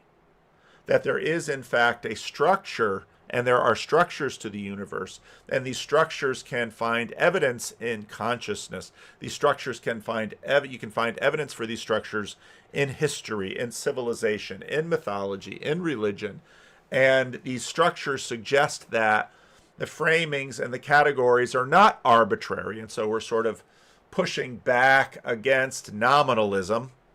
And we're saying these are not simply structures written by us, but these are structures written by something larger. And in this case, these would be structures written by a beholder, because the beholder sees the patterns in the world. And again, these caveats here confess the looseness of our sensibilities, confess that we explore both ends of inquiry, confess that by and large the status of generalizations and maxims, and then understanding the correspondence between the two goods. This is, and then you're going to get, obviously, you've got sort of a Ten Commandments image here. Part of what breaks down, especially when you bring in Polanyi, is, okay, a la combinatory explosiveness, a rule-based system is good enough for some things, but not good enough for other things. And this is, again, historically why you have laws and you have judges. Well, what is the job of the judge? The job of the judge is to apply the law. The judge and the entire system recognizes that we do need rules, but there also is application of the rules, which might, in certain exceptional circumstances, require exceptions. And so again, we're sort of back to a metaphor of a beholder, of a judge, of one who looks at the world and attempts to bring order to this world. Now, I was told that this video should go about 15 minutes, and anybody who listens to my channel knows that I could go a lot longer. I was tempted first to just sort of do a commentary on this, but that would have taken quite a bit longer. I see this coming of beholderism as just another move away from the convenient reductions that modernity afforded and the collapse a la postmodernity of sort of the innocent embrace of those reductions, and the realization that at some point, well, a number of things, that consciousness is more foundational than the reductive materialists thought it was. That human societies and human systems that we all love and are dependent on rely upon some kind of observer or judge or beholder to actually both hold one another to account and help us do our navigation through the world. Jordan Peterson, again, in this moment of, let's say, postmodernity or metamodernity, would note that there is no way to get through a cornfield apart from certain things. Now, you can have sort of a rules-based way of addressing a cornfield, but part of what we have seen in terms of the development of AI is that rules-based systems, in a sense, have to give way a la combinatorial explosiveness, that even when we reduce things, let's say, to algorithms and programming, we need machines to write the programs because we get too bored, we live too short a time in life, things move too quickly, and so now our metaphors are sort of being blown. The modernist metaphors are being blown apart, and increasingly we're going to see people moving back to imagining, I think, what many ancients saw is something, either, let's say, an impersonal universe, a metadivine realm, which has laws built into it, or more of a classical theist approach in which there is no meta-divine realm above the God, in the case of Judaism, Christianity, and Islam, above the God of Israel, and all other things, in him we live and move and have our being. This, for someone like Ian McGilchrist, who I was told is making a video, will provoke, let's say, panentheism and a lot of those formulations. And I think what we're going to see as the consequences of the end of modernity begin to grip economics, other social sciences, physical sciences in some ways, that there will be readjustments to probably have some formulations. Again, this is sort of what modernity looks at. Have some formulations that seem to have other much more ancient things in common in terms of beholders and joy and God and theists. And although certainly a lot of the holdouts through modernity who tried to maintain classical theism, or let's say modern theism, which I think is a little bit different from classical theism, this isn't necessarily going to give all of them everything that they want. Because, of course, all of these things were being fought over long before Christianity sort of swept the field in the Roman Empire and created what it created downstream of itself. All right, that's probably enough for this video. Thank you, Marcus, for the opportunity to make this video. And thank you, Dan Klein, for your presentation. I hope this is helpful. Hi, this is Dan Klein responding to Pastor Paul Vanderklay's kind and sympathetic commentary on mere beholderism. I see, Paul, if I can use that name. By the way, I also grew up in northern New Jersey, in Bergen County, Hillsdale, New Jersey. I understand that you grew up in Peterson in neighboring Passaic County. So anyhow, Paul says that mere beholderism is analogous to a lot of thoughts he's had, and he elaborates on that commonality, that similarity, and all just very appropriately in my view. So I'm delighted to have his interest and kind of, correspondence in thinking. He says that the mere beholderism in my video it represents, another sign of a move away from the failed reductions of modernity, as he calls it. And I think that's right. He says mere beholderism is the realization of things like beholderism, some kind of beholderism being necessary, and a whole bunch of related things that he elaborates, and some of which I elaborate on in my video as well. Like, for example, he talks about love as a force of and between persons or beings, and I think that's absolutely right. I won't repeat those points about a sensibility, a Smithian propriety, a kind of human intuition and connection, relatedness, relating, relational knowledge. It relates to when he brings up the need that no matter how many kind of rules or principles a system tries to detail, there's always going to be judgment beyond them, exceptions, things you can't really explain your reasons for, and so on. Exceptions, by the way, is a very clear theme in 18th century thinkers. So I think that's a nice kind of connection of how Hutcheson, Hume, Smith, and many others, Burke, relate to all of, express and represent beautifully this beholderism, which we're trying to get back to. So like Paul says, it is a move away from the failed reductions. You could see two features of the modern reductionism. I'm just sort of riffing here on Paul. One, first of all, though beholderist notions are repudiated, they don't really evaporate, but rather they kind of go underground or become unrecognized and denied. But really, they change into other things that serve a similar kind of place subconsciously, and people are not aware of this. So in some sense, we're all beholderists. It's just that some of us are aware of that and others are not. And so then in repudiating beholderism, the modern reductionism turns to other things to play the role, as though they could operate or be understood or operate nicely without notions of a beholder.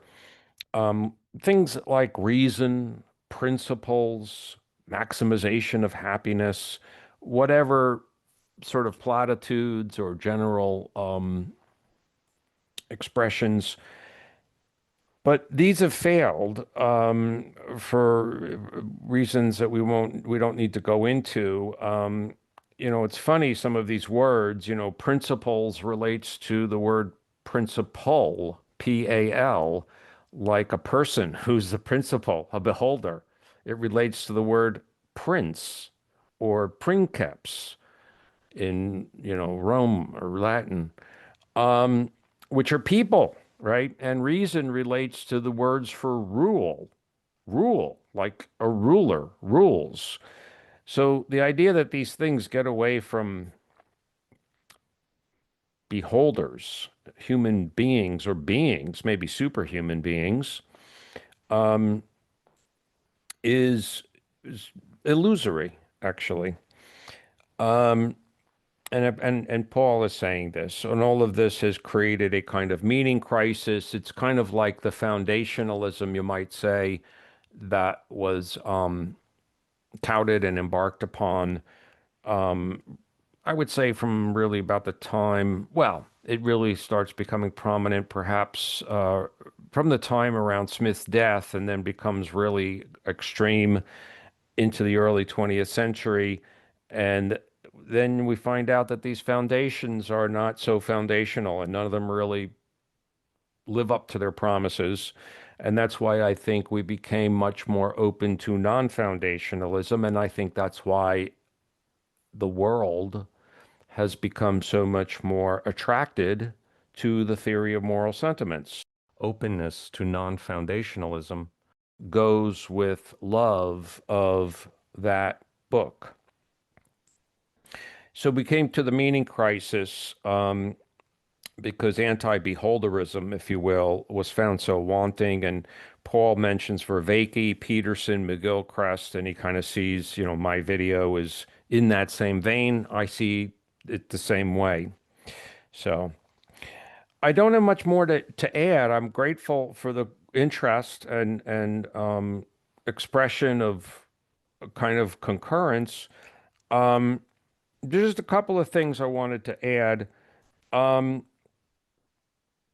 One is that, well, let me first just quickly share a slide again. I did this when I gave my reaction to Erik, and this is a slide from my original presentation saying there are two fronts of disagreement: God versus joy, and then God joy versus opponents of both, or beholderist versus anti-beholderist. And that number two is really my interest. When I replied to Erik, I pointed out that Erik, I thought, was commenting in a way chiefly upon number one, and I kind of see Paul to some extent doing the same, maybe just more tacitly, which is fine and proper. Paul is a theist, Erik is a theist, Marcus is a theist, and it's very natural for people to ask this question and for us to explore this question. So I kind of see this a bit in Paul's reaction too. What I said I saw Erik and I saying together, I think Paul would join us.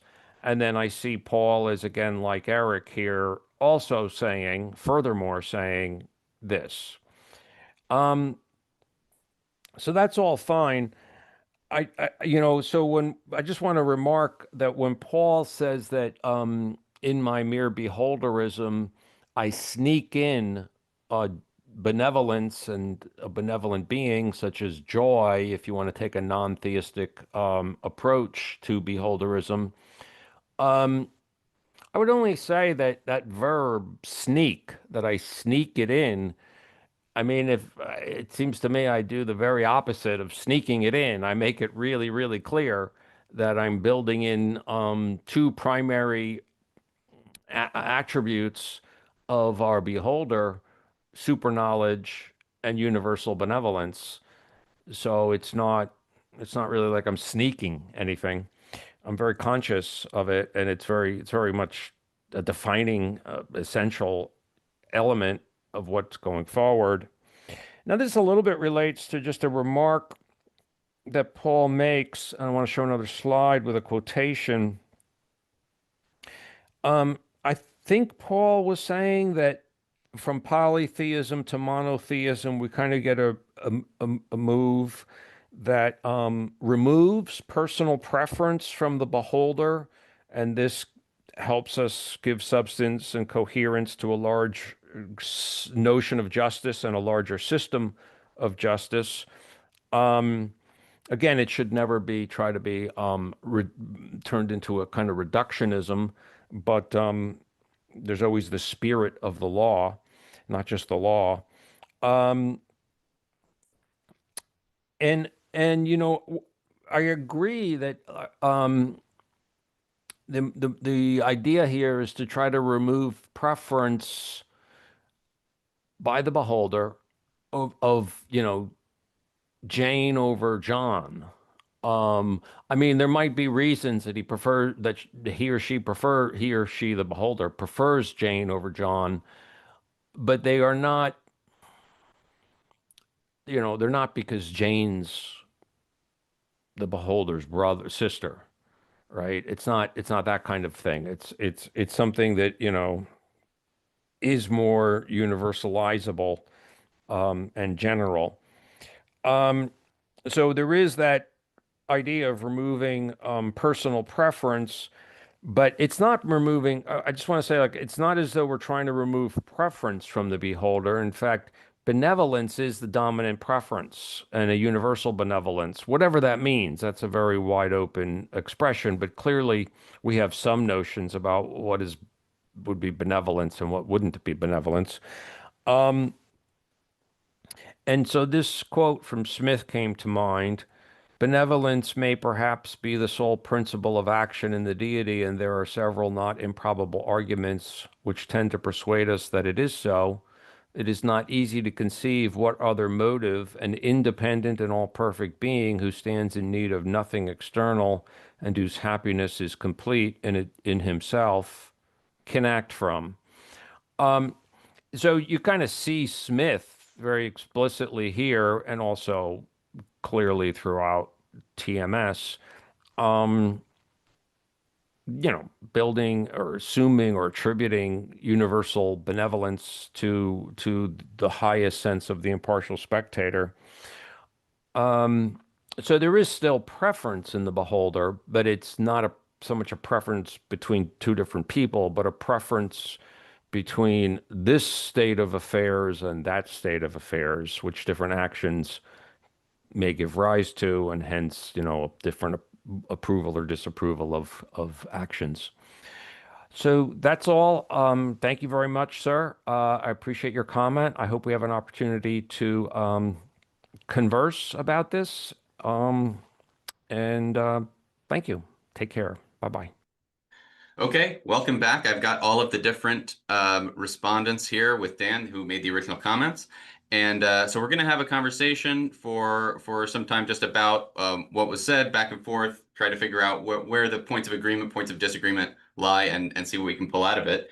I wanted to bring up two themes that sort of came up in the respondents' comments, and see what all of you think about them. Well, on the first one, there's probably going to be more agreement between the four of us, and on the second one, maybe a little bit more disagreement. So the first one is this theme that especially was brought up in Paul's response about the relationship between what we sometimes call modernity and beholderism, and that there seems to have been over the past 300, 400, 500 years, a recession of beholderism that it seems to be bursting at the seams to come out again, right? And so figuring out a little bit why that's the case. So Dan brought up a ton of advantages of beholderism in his initial video, but there definitely seem to be some disadvantages to beholderism as well that make us shirk away from it or make us allergic to it in the modern era for whatever reason.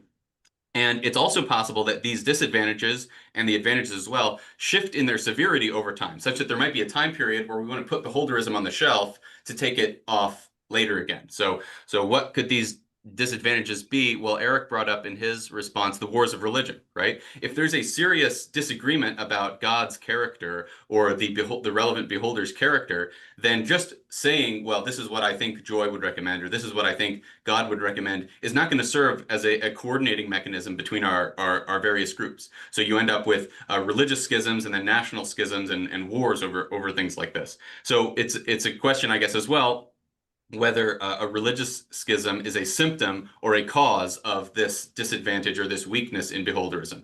So we split into two churches because we can't agree on how God would want us or how the Holy Spirit would want us to interpret this text, or because we disagree, we end up with all of these other disagreements and difficulties over time. And I think that these experiences with the disadvantages of beholderism can give these kinds of philosophies, virtue ethics or beholderism or things like that, a bad reputation such that one thinks that beholderism must be categorically rejected, that it in itself is a bad and must be replaced by something that doesn't include a beholder in it. We replace the beholder with rules of efficiency or maximization or strict categorical imperatives and things like that.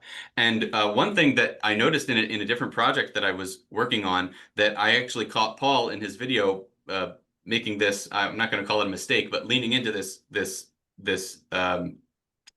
sort of linguistic trap, which is that the word arbiter, right? It used to just mean someone who is a judge. And one of the words that we have today that we use as a pejorative is arbitrary, right? Oh, so Paul was talking about Jordan Peterson doesn't want people to think that the frame that constructs the world is arbitrary. But if you go back down into the roots of that word, that means from someone's judgment. So when we say that something is bad because it's arbitrary, we're almost leaning into this idea that, oh, well, that's bad because that kind of judgment is bad because someone just came up with it, right? They didn't base it on any rules or any framework or something like that. But today, of course, we have arbitration, where you try to resolve a situation by referring to someone, an arbiter who's going to solve this situation for us. So what is it in our history that has led us to say that arbiters are bad, right? Or not to be trusted in some way. And getting away from that and rules and modern Enlightenment philosophy and stuff, Paul called that the convenient reductions of modernity. But it seems like that also gives me the image that in modernity, we were sort of sitting back on the couch, just like letting all of these philosophies just do all our work for us, in a sense. And so we feel like we've come up at the edge of that for whatever reason. I'm not entirely clear what the reason is, why it's happening in 2025 as opposed to 1925. Maybe it did happen in 1925, but why is it happening today? And what's coming next? It's not clearly going to be good. That's also kind of what Erik brought up. The wars of, are we going to just have another wars of religion? So now that we're back in beholderist land, like, are we now going to be more simpatico with one another? That's not necessarily clear. And so that sort of brings me to the other theme of the conversation that we had, which is joy versus God, right? Is there something in the mere beholderism that Dan is recommending means you need to have some sort of joy, some sort of being who you understands sentiments or opinions about things are what you ought to conform your own to, even if that being does not exist. That's just the framework that we talk in, versus there actually being some sort of universally benevolent beholder that looks on and over the whole world, over which he is not only creating but actively involved in, possibly in some way. And so one thing that that Paul brought up in his video that Dan objected to in the response was that Paul said that Dan snuck in benevolence. So I wonder if Paul could explain what he means by sneaking in benevolence there. Well, So yeah, that's what I got. So you guys go ahead and talk about all that stuff. perhaps sneak wasn't the best word. I think actually when I listened to Erik's response, there's a mate. So you asked a little bit about Estuary, and so Estuary is sort of the in-person aspect of my group. This little corner of the internet is sort of the online aspect of my group. And a fierce debate continues over between sometimes what people pose as infernalism and universalism. And the heart of that debate is a question about what are the mechanisms by which human beings are perfected? And is it the case that all human beings will at some point be perfected? And this gets into questions of free will. The Jonathan Peugeot, I haven't found the video again because I wanted to use it in something else, but Jonathan Peugeot made a comment in terms of his own personal story. His ancestry was French Catholic Quebecois, and then his parents' generation became Pentecostal Protestants. And then Jonathan sort of went through the postmodern rabbit hole in art school. And one of the things that he noticed about our culture is a squeamishness to discipline and let's say retribution as an effective means of correction. And so one of the aspects I saw in joy, which is obviously a very deep Christian theme, is that a joyful God, or the God of joy, would never punish. And one of the things that I think is true in many ordinary lives is that fear of punishment is an effective means of social control. I slow down when I see the police officer on the side of the road, and I realize I'm over the speed limit. I pay my taxes. I abide by the law. I do all of this. Now, generally speaking, we want these kinds of constraints and consequences on our neighbor. We often don't want them on ourselves.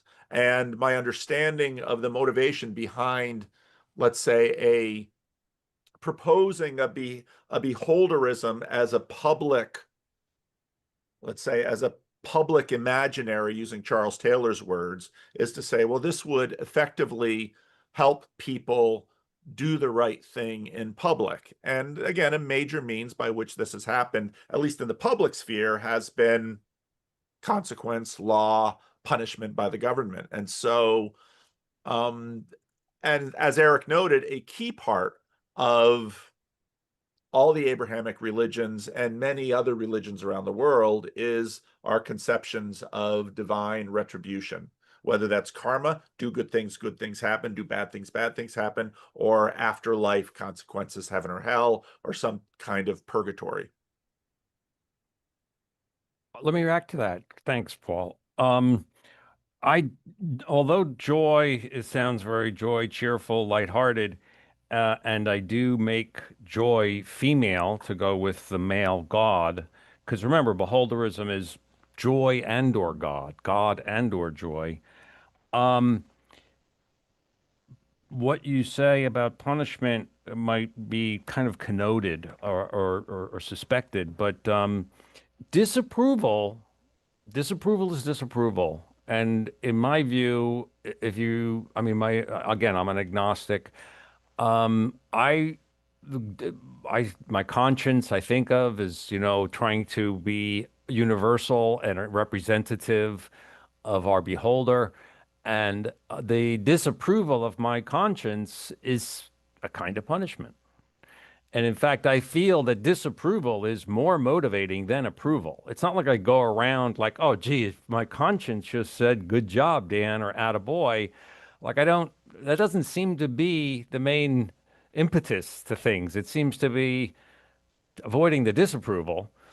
So I do think punishment and that big weight of disapproval is really, really central.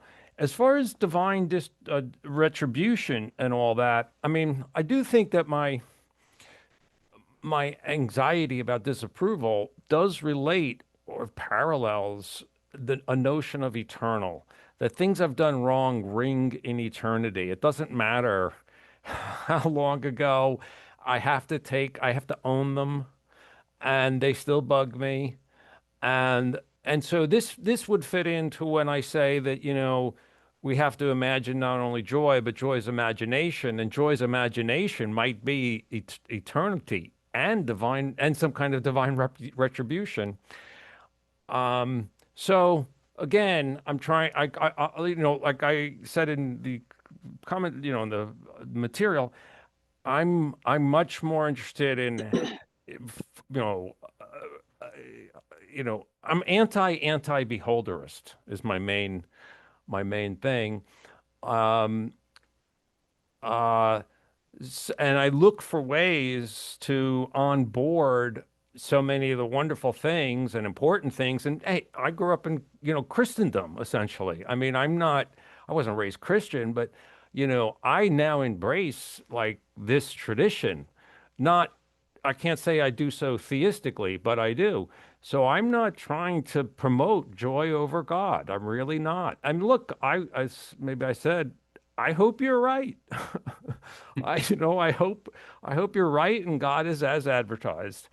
Um, so I don't know if that helps, but I guess one just small question, if we were to nitpick at the formulation, is whether retribution and punishment is consistent with a universally benevolent being. Would a universally benevolent being will punishment? you mean in the eternal, it's sort of in the afterlife, as it were? In whatever domain, I suppose. And Paul referenced this debate between universalists and infernalists. Within theistic traditions, there's disagreement over exactly what God would do. And the universalistic tradition, the more robust one, in my opinion, the more robust one, sees acts of punishment. God is doing something that superficially looks like punishment, not just because he got angry one day and decided to hate you, but because he thinks that either he thinks that this punishment is going to redirect you towards him, so it's a corrective measure, not sheer retribution, or that thing that is superficially punishment was actually not God's will at all. It's just the consequence of your misdeed in some way, right? There's already disagreement between people who do believe in God, and then the two different sides say, well, you don't actually believe in God if you believe that, but that's for them to And debate. just help me here. An infernalist, as opposed to a universalist, believes what? That there are at least some individuals who will be eternally in hell or in a state I of see. torment. And universalists say no, everyone Say essentially gets there. Eventually everyone gets there. essentially eventually gets there. Yeah. Mm. Um, Erik, you have a good question about what, universal benevolence is a platitude. We don't have no notion of what it might mean. We kind of, to some extent, often know it when we see it, or at least we know what's more aligned than the alternative or the comparison. Um, but, and I don't really know how to think about punishment in eternity as a kind of corrective thing because of the timelessness of eternity. So that's a mystery in itself. But look, even if see, the thing with this Imagine Joy and her imagination move is that you can think about an imagined eternity, or even an imagined punishment. But, our consciousness is the empire of imagination. So just because it's like imagined stuff doesn't mean that it's weighty or something to take to heart. It's, yeah. Anyhow, I don't know, Erik, does that help at all? Yeah, I don't know if it's they're deep waters, so it's Mm-hmm. it's Mm-hmm. not something maybe that you could answer without long meditation and reflection and thought. But Mhm. the word benevolence to me just has a different kind of connotation than I think maybe it did in the 18th century when the phrase universal benevolence was No, I guess put another way. forward. I think in other words, I think the term benevolence was more capacious than it now is. Yeah, yeah, and of course we're 18th century men, I like to think, or aspire to be. Um, but I suppose another possible way to go in response to your question is benevolent, like is to say to separate you, the soul, and you, the kind of walking, talking person, or whatever you want to call it, um, and that the punishment is visited upon the person, and somehow this is actually good for the soul. You, the soul, you know what I mean? Like Yeah, you yeah. got to be No, no, cruel to be kind, kind of thing. no, that makes sense. I mean, it's the idea that discipline is in fact not an unmitigated bad, but in many cases a good and contributes to perfection and refinement. And if you don't discipline your children, you could be said to hate them in some sense because they grow into monsters and disrupt Yep. people in the shopping mall and grow up into hooligans and ruin their lives and the lives of those around them and so forth. Hmm. Hmm. Now, one thing that I just noticed is so to me, the real question is, I understand why the joy that Dan Klein is proposing is a beholder who is supposed to be universally benevolent, but I don't see why mere beholderism implies benevolence exactly, right? Why could I not have a universal beholder that glorifies destruction and strength and war and things like that? And so the difference then between a mere beholderism and the belief in an actual existing God also relates to the personalism of it, the fact that we're thinking of this as an actual person who I might interact with. And so most of the religious stories are saying we're learning the character of this being through actual interactions with them, right? Through actual encounters between man and God in various moments, you learn his character and then try to relay that character through the law or through certain experiences that you bring other people to church, and then they see something, and then they meet God actually in some direct way, right? And that's the way that you actually learn about God's character. So someone might hear that someone had an encounter with God and that he was benevolent and believe that, and then have that form their conception of joy. But to actually have got that information into the information space requires an encounter with another real being. I am not making such feeling or personal conviction of such encounter a necessary feature of beholderism, but that does not distinguish it. It does not, but beholderism does not at all preclude that. You Mm-hmm. might say that a joy beholderism does, but a God beholderism doesn't. Again, it's not beholderism versus God. It's beholderism versus anti-beholderism, and within beholderism, you can go into joy versus God. Um, and yeah, do does that, So Marcus, you started out. You asked us to reflect on the the tension between modernity and beholderism, or the Mm, mm. anti-beholderist tendencies in modernity. And maybe Dan, just to sort of get us to think about that, would you like to say something about anti-beholderism? What is the essence of a kind of anti-beholderist attitude? What is it that the anti-beholderists It- aspire to exactly? And what's it's a kind of eye rolling at any of this kind of conversation, mm, you might say, which I've received a lot of. Um, I thought it was interesting how in the commentary in today, Marcus mentioned the wars of religion, and maybe people thought that, gee, this religion stuff is really dangerous. And besides, we have the printing press and print culture increasingly and literacy, and we can have something that's sort of a totally quite different. And we see that these fanatics are killing each other. I do think this is a genuine kind of movement in the thought.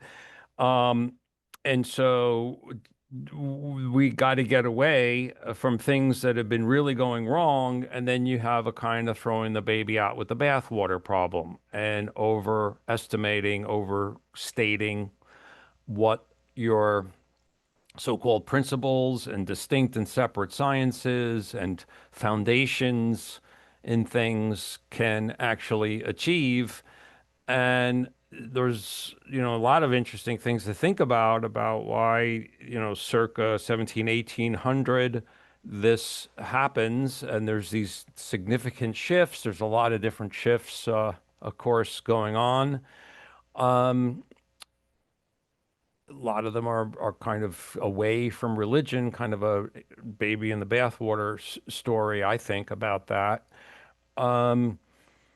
And so you get the rise of these kind of attitudes that roll their eyes at the beholderism that we're talking about, and they'll invoke principle, reason, science, reductionism, as Paul puts it, reductionist types of moves that really have no explicit or even conscious, it seems, bearing on a kind of a beholderist kind of reducer or somehow validator of their systems of reductions. And two further points. One, I think that actually people are kind of instinctively beholderist. It's just that we, for example, are more conscious and candid about it, and even positive about it, than others. And then the other point I want to make is I think that the promises didn't, pay off. The claim, they didn't. The foundationalist type aims, haven't panned out. That's the word I'm looking for. They haven't panned out. I mean, everybody sees that in ethics and the important things in politics and culture, in spiritual matters and happiness, that these so-called, the so-called enlightenment. I don't think Smith was ever like this, so I don't think it's not enlightenment in this kind of narrow sense, kind of, if you like, rationalist or something enlightenment, that these sort of aims haven't panned out. And so people see that sort of foundationalism hasn't really worked. And we are now more open to this and maybe more reacting instinctually to what seems to be a very unsatisfactory set of cultural institutions and so forth, so on. So I guess if we do the autopsy on it, my question would be, even though it hasn't panned out, why were people so excited to take up the sale on the anti-beholderist worldview? What was it offering them that was so attractive? Anyone else want to take a stab at that? Marcus, I love what you pointed out with respect to the arbiter and then the development of the word arbitrary, because at least in the Christian story, all the way back to the beginning, in the 3rd chapter of Genesis, the fundamental issue is the man and the woman don't trust the God. They don't trust the judgment of the God. They don't trust, and which makes them afraid of the power of the God. And I think, I'm by no means close to economics, but some of the little stuff I read, Voltaire makes the observation that, on the pier, the Muslim and the Christian and the Jew all seem to be able to get along because they're conducting business. And let's say money is the hierarchy with which they find, they can collaborate. And so expand that idea writ large and say, well, if we're just pushing around material goods that we can all sort of agree on, then maybe we won't have a war over the perpetual virginity of Mary or apostolic succession, or there seem to be a number of reasons that were ostensibly given to for these little patchwork of European principalities to battle. And it seemed, well, why don't we just be reasonable? The difficulty, of course, was there are a lot of arguments as to what degree were the religious motivations of the confessional beliefs and positions actually motivating the bloodthirsty behavior that came after it? Were they really fighting for religious reasons, or were there personal reasons between monarchs, or were there economic reasons between nations? And part of what we saw in the 20th century is that you had these ostensibly non-theistic nations battling each other over other ideas, such as, let's say, Nazi conceptions of evolution or communist conceptions. And well, that certainly didn't work out. And in the end, it was sort of these secularish Western powers that tolerated religion that were able to say, that works pretty well. And which leads to more of a mere Christianity that you see in C.S. Lewis, where he says, the Catholics and the Orthodox and all the various Protestants, they seem close enough to actually work together. I think another reason that seems fairly obvious to me, but that the scientific worldview came forward, and it's a fairly powerful worldview that doesn't at first blush seem to require, say, Christian metaphysics. And you have to do a bit of thinking and quite a bit of philosophy to uncover that the scientific project isn't so self-contained as advertised. But there was also, in your video, Paul, you use this phrase, the combinatorial explosion, a few times. There was the scientific and the technological revolution. And so the scientific worldview really seemed to bear fruit, certainly on the economic front. There were massive technological changes, and some of these in some quarters were associated with overturning some traditional religious dogmas. So I think the enthusiasm is natural in some sense. And it also joined for a time with religious enthusiasm. The English Newtonians, for example, they saw in the coming of the new science and the Newtonian physics the coming of the millennium. So there was this melding of scientific and religious conceptions that sort of fed into this this rationalistic, this scientistic sense of the world, which I think was a really big variable and has quite a lot of staying power that carried certainly throughout the 20th century.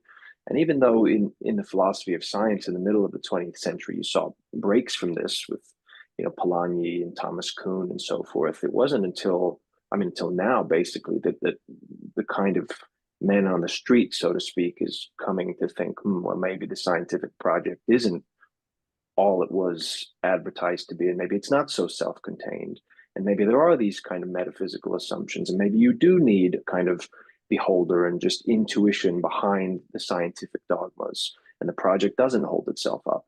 But I think for a long time there were reasons to support the scientific worldview. And of course, there's a lot to be said for the scientific worldview, for empiricism, for relying on experience. And those kinds of propositions seem different than some of the kinds of propositions that you get from religious worldviews and the kind of beholderist traditions, which are looser in some sense. It's a different kind of different kinds of claims, I suppose. And you can see someone like Pascal's raising the alarm right at the beginning when he sees Descartes is trying to introduce some stability to our conceptions about the world outside of us and the nature of God and such like that. But then he goes, well, once you subjected God to your stable, consistent system, you've sort of lost all the juice, or you've lost all the actual God out of it, right? And Pascal notices that right off the bat, and people go, well, we're still pretty comfortable. We like what Descartes did, so we're just going to continue on with that in the future. But so I guess you could say Pascal's prophecies have come out to be true. One other thing that I've been thinking about a lot in the last couple years with Curtis, who I've been working on some papers with related to this, that I'm realizing exactly now how it relates to the beholderism or anti-beholderism conversation, which is when you're organizing in some sort of firm or a nation or a church or any group of people that are going to be performing some task together. In economics, we already have a bunch of theories about, well, how would you want to organize that organization? Would you have rules? Would you have contracts? Or would you have a hierarchy or appointments of different people that are in charge of different things? And when talking about the costs of, or the relative inefficiencies of having a hierarch, the things that get brought up is, oh, well, principal agent problems. What if whatever that hierarch's interests are not aligned with the interests of the entire group, right?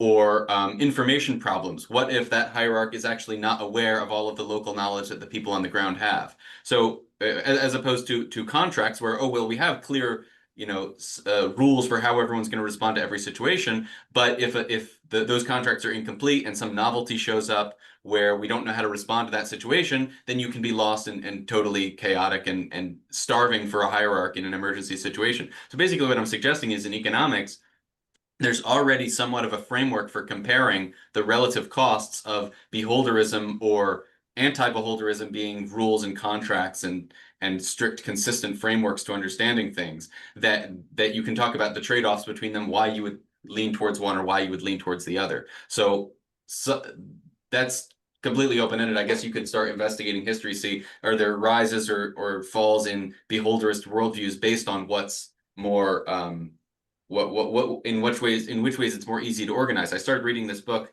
last night that our friend Jacob Hall recommended about the golden age of the Roman Empire. And they have this notion that, oh, well, we've figured out all of these different things of the world. We have the most goods we ever needed. And now we're kind of bored, or we don't know. There's this anxiety about what's going to happen next week, such that we don't know if we're going to be able to respond to it properly. We think we reached the end of the world, but Marcus Aurelius is lonely, but he's on top of everything. He doesn't know actually how to understand this world that he's a part of, even though he's regularized it and understands it, and he can get everything that they conceivably thought that someone could get. So that's where my thoughts are going to be in the next 10 years, I guess.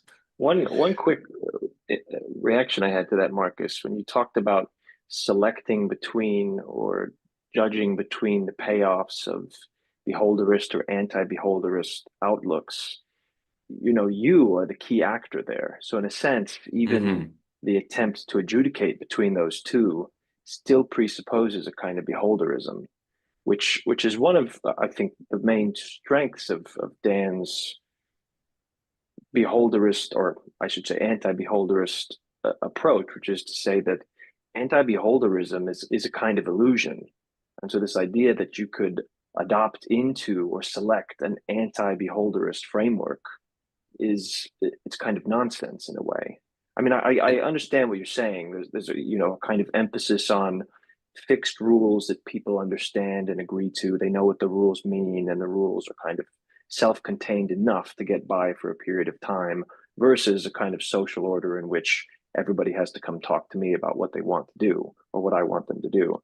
But I just think it's interesting to note that there's still, even in the kind of fixed laws, fixed rules that we all understand, there is still a latent beholderism there, and without the beholderism, the rules don't actually make any sense. Yeah. And so in McGilchrist's book, in The Master and His Emissary, that's exactly why he says the right brain is the master, right? The one that understands the whole context, that's actually experiencing things, understanding things in their particularity, that's the master. And the emissary, the left brain that takes representations and then manipulates them and makes them these stable closed systems, is supposed to serve the interests of the right brain in some way. But the modern pathology is some sort of either dominance of the left brain, or at least a disconnect between those hemispheres. I'm using his hemisphere metaphor, even though I don't understand. Yeah, if there's no return, I think the movement that he describes is right, left, right. So meaning, a sense of context, a sense of the whole, is from the right brain. And then the right brain delegates tasks to the left brain. But then for the tasks to be meaningful, they have to be reintegrated with the right. But if you don't have the whole process, right, left, right, then you lose meaning, you lose reintegration. But the left, sort of in his telling, attempts to co-opt and stop basically sending communications back to the right for the reintegration. That's another principal agent problem. Let me do a bit of reactions on these comments. On one thing to remember from Smith about rules is the distinction he makes between precise and accurate, which is kind of in the scientific aspiration, precise and accurate rules, with loose, vague, and indeterminate rules. And then he makes the parallel for those different types of rules of moral conduct to rules of writing. And the precise and accurate are like grammar, and the loose, vague, and indeterminate are like rules of criticism or beauty, aesthetics. And we have to remember that with that analogy, anyhow, all you get with precise and accurate is grammar. It doesn't tell you what to put on the page. It just tells you don't violate these basic rules. And so even with contracts and stuff, you still have to decide what contracts to make and so forth, how to perform them, how to react to the performances given, and so on. And so this idea of reducing things to precise and accurate rules, at least in Smith's mind, was never about trying to get human beings into a box, because every individual has their blank page. You can leave the page blank, and you've not violated a rule of grammar. Your grammar is perfect. Look, no grammatical errors. It's a blank page. But that's not a very becoming page. It's not a good page. And so everyone has that problem. Let me go back to a little bit about this really interesting discussion that Erik was elaborating about the progress, like the payoff that science did deliver, or at least technology and so forth did deliver, as well as the commerce that Paul was referring to, and how at least with the coincidence of interest and exchange, the people from different communities could trade, and we had the great enrichment, the blade of the hockey stick, right after Smith's work, basically. It's a big thing in Smith that our well-being, our spiritual well-being, our actual well-being, it's partly material and maybe in some basic minimal way fundamentally material, but he makes this point about there not being that much different between different permanent situations, and overall he's suggesting that it's mainly moral, that our moral condition that affects our well-being, that constitutes our well-being in a way. And for him, moral judgment is always connected to a sympathy. And that's very beholderist. It's so just having good stuff, having comfort, leisure, and so on, it doesn't necessarily give you good sympathy or meaningful sympathy or rewarding sympathy. It's, everything's relational. And this is, again, where we also have to think about going into the self, so that we're also talking about the relationship between, say, you and your conscience, or maybe your soul and your daily actor, or however other terms we might want to put it, including religious terms, of course. I mean, all of this was patterned after, as I see it, or should be, or could be. So this relational aspect is, again, where I think, okay, wow, people were impressed when the hockey stick started soaring up and people felt, yeah, this is really working. Who needs God? And then they kind of realized that, having all this food to eat, I mean, it makes you fat. I mean, now we have to worry about eating too much sugar, and so forth. And I think there's kind of, again, it didn't pan out, and a realization that not the promises, but the expectations, the hopes, didn't really deliver the happiness, the bliss, and we have to it's really, life's about morality, and morality's about sympathy, which is relational. Whether it's God joy, whether it's you and your man in your breast, which relates to God joy. And so we're kind of realizing that. I really like the arbitrary thing too. I think that's a fascinating thing to point out.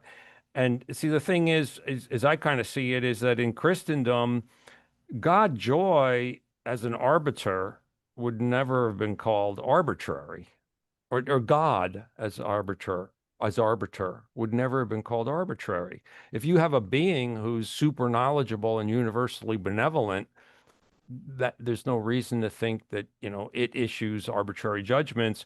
But when you drop that as the arbiter and you just go to normal mortals, then if it's just like up to this guy, that what he says goes, then it makes more sense to think it's going to be at least somewhat arbitrary.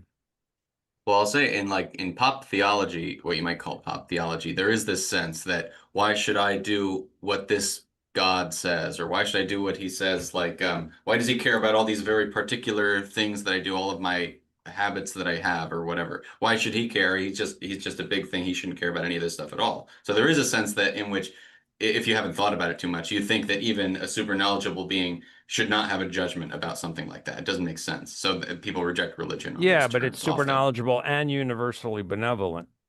Yeah. Yeah. And a lot of this. So my tradition, I come out of a Calvinist tradition, and of course, many of these conversations, partly because of few particular things that Calvin writes about in terms of concepts of divine election. And then, of course, with Calvin, you have the question of double predestination, which was also, let's say, a divine perdition. And I mean, this is all in the same, I mean, these conversations come up out of this question of arbitrary. And now Calvin, in his writings, would continue to say, well, God isn't arbitrary. But you also have to face the fact that human beings are formed. And that formation, Dan, you mentioned, in your video, well, maybe I should have raised my children in let's say a religious tradition, because we recognize that so many of these sensibilities are pre-rational, and so much of our rationality is sort of post hoc, that if you actually want to create good people, raise them in a good context where you're not actually giving 3 and 4 and 5-year-olds rules. By the time they hit 5th and 6th grade, then they sort of get fixated on the rules. But in very young, they sort of learn by copying and forming. And one, I think, would also recognize that whole societies, there's an analogy to that with whole societies, that people look at, let's say, a divine being and say, well, why should the divine being care about all these particulars? Okay, well, why don't you marry someone? And you'll discover very quickly that two individual human beings, that if you ask them, are you a very detail-oriented person? No, but they just have the other person cook the way your mother didn't, and suddenly uprises, well, isn't this just the way the world works? And I think actually when you look at sort of the recession of modernity, post-modernity sort of shakes a bunch of things out. And then part of how I understand the rise of Jordan Peterson, and many others like him, of course, Peterson, Jung, is that there was a recognition that perhaps there may be some stable patterns in reality that go beyond simply, let's say, physics or the physical world, that dip into our relational world, where societies that practice reciprocity, and some of these other patterns, which don't seem to be necessarily tied to physics, that these societies do better in a rather rough way. They grow more crops. They kill each other less. They tend to be more stable, and generally speaking, the people are happier.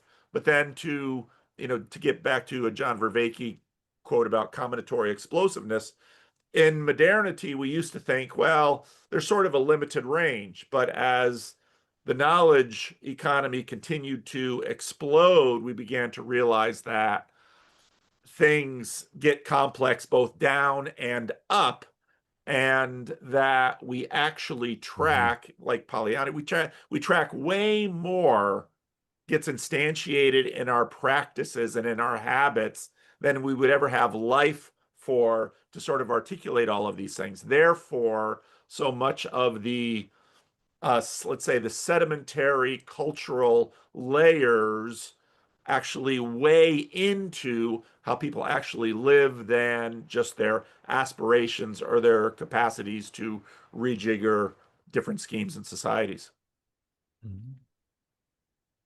Yeah, what you just said, Paul, makes me realize that the sense that even God, even some sort of super benevolent God, might be arbitrary comes from a sense of distance. right? In that if my father tells me to do something, then I'll follow it, or I'll understand that he's maybe wise, unless I'm a teenager and he thinks that, you know, he hasn't been spending time with me or something like that, so he doesn't know what I feel, or so his decisions are arbitrary if we're distant, but they feel less arbitrary when we're together.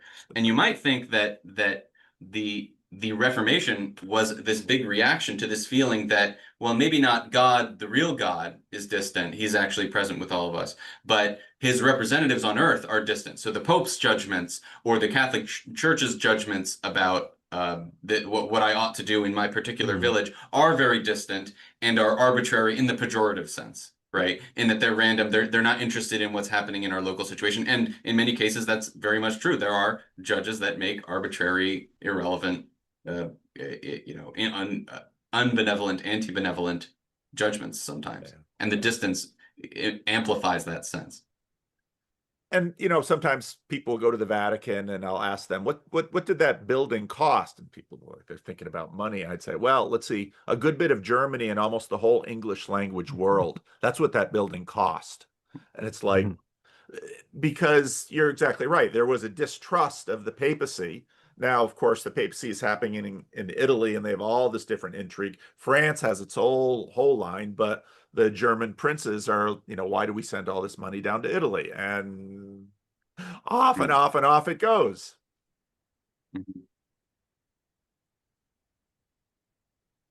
The raising children in Britain, that gets into this. Can you, like maybe one reason mere beholderism hasn't so much been a thing. I mean, I'm not saying it's some kind of original suggestion that I'm offering, but I'm sure it's not, and I'm sure there's other things like it that I just don't know much about. But it's kind of like we had Christendom, theism. There was a reaction against that, and a lot of people more or less rejected it. And it's kind of pictured as this or that. Those are the kind of two choices, kind of like a religious view and a non-religious view. And the non-religious view tends to go towards this kind of reductionism, modernist, if you like, type ways of thought. But I think there's a difficulty in trying to overcome that dichotomy, which I think this, in some respects, I mean, you know, my beholderism is obviously not exactly just theism.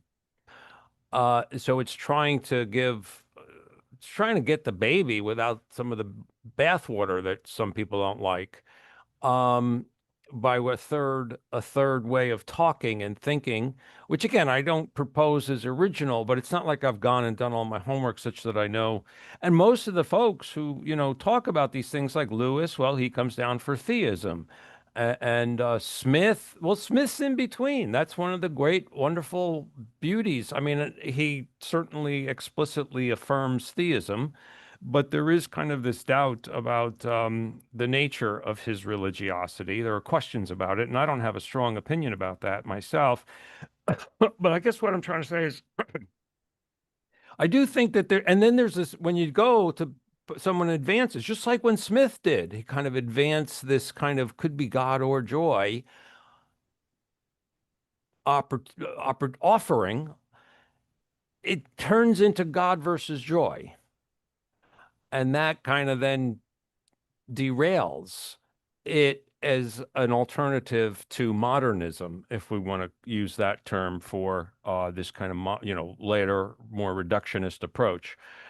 Anyway, so, you know, what do you do? And it's very hard. You have to have these words, you know, like God joy as an expression, like beholderism as an expression, and so forth.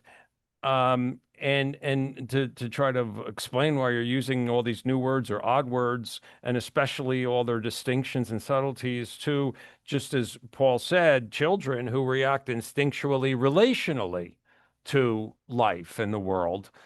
You just more want to get them into a pattern of thought that, you know, dovetails, glide paths into these good, healthy, beholderist, if you will, patterns of thought, it seems to me. And so I do kind of think it was unfortunate that I was not raised religiously. I mean, I'm kind of working my way back to, a kind of religious pattern, if you will. Anyway, those are some rambling thoughts.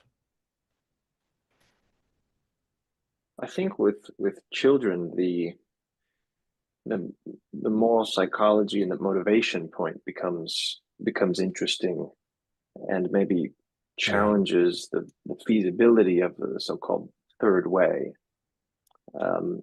I think about this sometimes with my own children. If I were to just phone it in, if I were to, deep down not really affirm the religious convictions that I try to impart in my children, I have the sense that they would be able to tell in relatively short order. And I wonder what that would do to their own formation and sense of what they ought to do. So I just wonder, as a kind of, I mean, I think there's a reason why it's so challenging to advance this third way between the either or for psychological and motivational reasons. And I don't have so much to say about that, but just to observe from my own children, and a few, just anecdotes and things that I've seen in other children who grow up and whose parents try to instill religion in them but aren't actually that committed themselves. It doesn't really seem to land in the same way. I understand. Yeah. And religious communities study this stuff like crazy, obviously, because part of the point of the religious community is to perpetuate their structure, their beliefs, all of that through time. In my case, it's very interesting. I'm a third generation minister. I remember my grandparents well. I remember that generation well. I remember, obviously, know my parents' generation very well. And now I see I'm old enough now to see a generation under me. Religious communities also struggle with exactly what can be perpetuated over time. There've been tremendous changes from my grandparents' generation to my generation, even in a system that has dogmatic confessions that are sort of held there. But the way they're applied, the way, and of course, technology has a big piece of this. My grandmother had this delightful story of going to church towards the beginning of the 20th century. She goes to the church and she's wearing flesh-colored stockings, which was a technological innovation. And an elder in the church stops her and says, it's not appropriate for a young lady to come to church without stockings on. And my grandmother, who was very sharp and rather sharp-tongued, just snapped back at him, which she shouldn't have done because he was an elder. But I'm wearing flesh-colored stockings. I mean, even just the change there illuminates something. And what we've had over the last 100 years is a massive change technologically, where many practices and patterns that seem, again, arbitrary, other generations have simply let them go. But then 2, 3 generations later, you have a sense that, we loosened this and it didn't seem to matter. But 2 or 3 generations later, it does seem to matter. So, but yet there are other things. And of course, one of the great innovations that happens with Calvinism is capitalism, where now you can, relaxation of usury laws, and Calvin's distinction between lending for profit and lending for need. So, I mean, this is what religious communities wrestle with. The advantage that religious communities tend to have, though, is they limit the number of variables as you go through time. And you also tend to have a more cohesive group of people within the conversation. I have a sense of who Bavinck and Kuyper and Augustine and all of these people were. So you limit the variables in order to try to shape a life. But these are all what religious communities are constantly struggling with. If I were to have brought my child up more religiously, I mean, I wonder what that would even mean. Would I be going to church with her every Sunday? And then what if I didn't like some of these practices that you speak of? And then I have to come home and say, well, when he said that, I think he's getting God wrong there. And uh, so it's not an easy thing, but somehow I think I should have imparted more of, I don't know, somehow more of a beholderist. And when I say beholderist here, I mean like there's a higher, there's a super, like you got to think about a super, you got to take seriously a beholder of humankind, including future generations kind of perspective. I don't know how to do it, but Yeah, I think there's some maybe simpler elements of beholderism that might be, I suppose, more universally acceptable, or at least easier to transmit. Just kind of simpler ideas. There's real mystery and real beauty in the world, and the world unfolds in ways that we don't fully comprehend. And this gets into, I think, some of the points about humility that you tried to get mm, across in your video, about how openly holding a kind of beholderist outlook might make you at least a bit less sure. mm, Because certainly, if you don't believe that you can codify everything and string together the world in a set of linguistic propositions, you have to admit that there are some things that are beyond you, and that there is this, it could inspire awe and wonder and maybe a bit of humility about what we can sort of hope to get our hands around.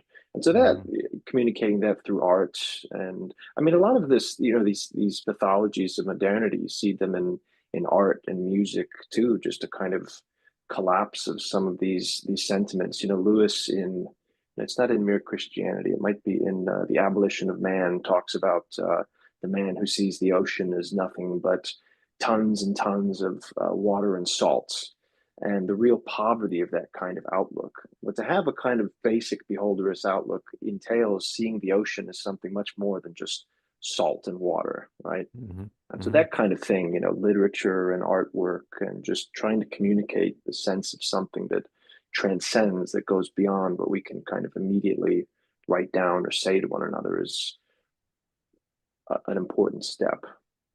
And you said that's something that Pajot recommends a lot is in order to understand a beholderist or a symbolic or larger understanding of the world, you could reduce everything into its material parts. But he says, okay, well, one thing you're not going to do that for is your own body, or at least your own person, right? I can understand that, oh, my thoughts that I'm having through my head right now are a bunch of individual firings of electrons or something like that. And I can say that I believe it can be reduced to those things, but I cannot act that way. So always returning, in a sense, to the person, again, talking about a person or a beholder, that's the thing that you can't reduce, that in principle you think you're supposed to be able to reduce to matter, that you can't in practice. And so returning to that as a metaphor, and then it's much easier to see the ocean as a whole that is not just water and salt. And part of what happened, obviously, in Europe and in Eastern Europe, you had institutions, the Catholic Church, various Orthodox churches that tried to hold these things and contain them. What happens in the United States is, without a state church, at least in the middle of the 20th century and beginning of the 20th century, post Civil War, you get this consensus among Protestant churches, and this, it's ostensibly secular, so it's not related to an institutional church, but there is beneath it broad consensus with respect to whole ranges of things that have been, for the most part, inherited from the religious traditions. Now, later in the 20th century, as globalism sort of picks up steam, immigration catches on, where are the boundaries of this secularism? And I think that's a big part of where we're at now, where a limited pluralism of mostly Western European Protestant consensus was able to give an implicit beholder that people could agree on. We could disagree on baptism and disagree on a whole range of things, but we had a working definition. And part of what we're wrestling with now is, well, how do you include? I mean, it was Protestant and then Catholic Jew. It's a fairly easy reach. But now Muslim, Buddhist, Hindu, and of course, many who have developed other ideas in terms of, let's say, the anti-beholderist ideas. And I think part of why we're sort of starting to shrink back from that is nihilism sort of set in, and people began to realize not only doesn't that work between myself and my neighbor, it also doesn't work inside of me. Absolutely. We're discovering that there's all these rules under the rules that we have been taking for granted, culturally, institutionally, and so forth. Yeah. Yeah, so I guess we've been going about an hour, so I'll say we could wrap up in the next few minutes if anybody wants to add any concluding thoughts. I think that theme of, what's going to happen next as beholderism sort of starts to take hold of people, people start to realize that they need to have a sense of what some higher being, whether it exists or not, would judge of their character. If we have our pulse on the culture, what direction is that going to go? So, but any other closing comments that people want to have? I guess we can start with Erik, if you want to go. Well, I don't know. I think the future is religious and the past was religious. I think artificial intelligence is bringing to the fore a lot of interesting conversations about identity and consciousness and the sources of ethical meaning that will and have yielded some important conversations. As far as where beholderism is headed, I do think that the house and the rooms bit from Mere Christianity is something to return to. I think beholderism, as Dan said, kind of pushes us onto the property, maybe not in the house, but onto the property, and we need to figure out, which building to enter and which room to settle down in. So I think that's kind of the spirit of Dan's project, which I embrace, and I think the challenge is going to be inviting people into different kinds of rooms and having people move from this kind of, okay, anti-beholderism is bad, to beholderism might be something good, to how can I actually sustain this broadly beholderist outlook. It's not sufficient just to be on the property. I have to fill the page, so to speak. So I don't know precisely what that looks like going forward. Like I said, I think the future is religious. There are many young people now who seem to be recognizing that religion is not going anywhere and exploring new kinds of religious traditions, or old kinds of religious traditions for that matter. So those are some thoughts. Okay, Paul, any closing thoughts? I'd agree with that. I think the future is religious, but I think we're going to continue to see the evolution of the dominant religious traditions. When John Vervaeke when I began talking to him about 5-6 years ago, he was talking about the religion that's not a religion, talking about ecology of practices. And my pushback on him was basically his combinatorial explosive claim that none of us are anywhere smart enough or aware enough or live long enough to actually address all of the intricacies of life. And what the benefit that these legacy religions offer is that a whole bunch of things are set. They're not perfect, but they're set. And as I watch even conservative religious groups go through time, I find they're usually fixed on their attention are fixed on certain points, but so much else is changing underneath them that they're simply not aware of, let's say, how different my grandparents' generation is from my children's generation, partly dictated because of science and technology, economics, lifestyle, population, globalization, all of these things. And so I think the good bets continue to be on these legacy religions that are moving through time, but they are also going to be in conversation with each other. And I think as modernity recedes, I think religious people are going to begin to appreciate some of the peace and stability that secularity tended to offer. So I suspect we will see new forms of secularity that perhaps are more consciously informed by the legacy religions. I hope you're right. I hope you're right, Paul, and that all of those rooms open up and flourish. I was thinking just now a little bit about this Lewis's hallway, and then the proceeding from the hallway to the rooms metaphor. And Erik spoke of it as Dan's project. It's not my project. Now that I think about it, I'm just trying to be a good doorman or a good porter. Really, I'm just trying to like help people get to your room, Paul, or your room, Erik, or your room, Marcus, and many, many other rooms. Just in terms of the future, predictions are hard, especially about the future. Um, and one point of optimism is that I don't think that if you will, the modernists or the reductionists or the anti-beholderists, I don't think they have much clout personality-wise. I mean, they just don't have leaders. Look at academia. There's no leaders of economics anymore. There's no thinkers. There's no one who anyone really cares at all about.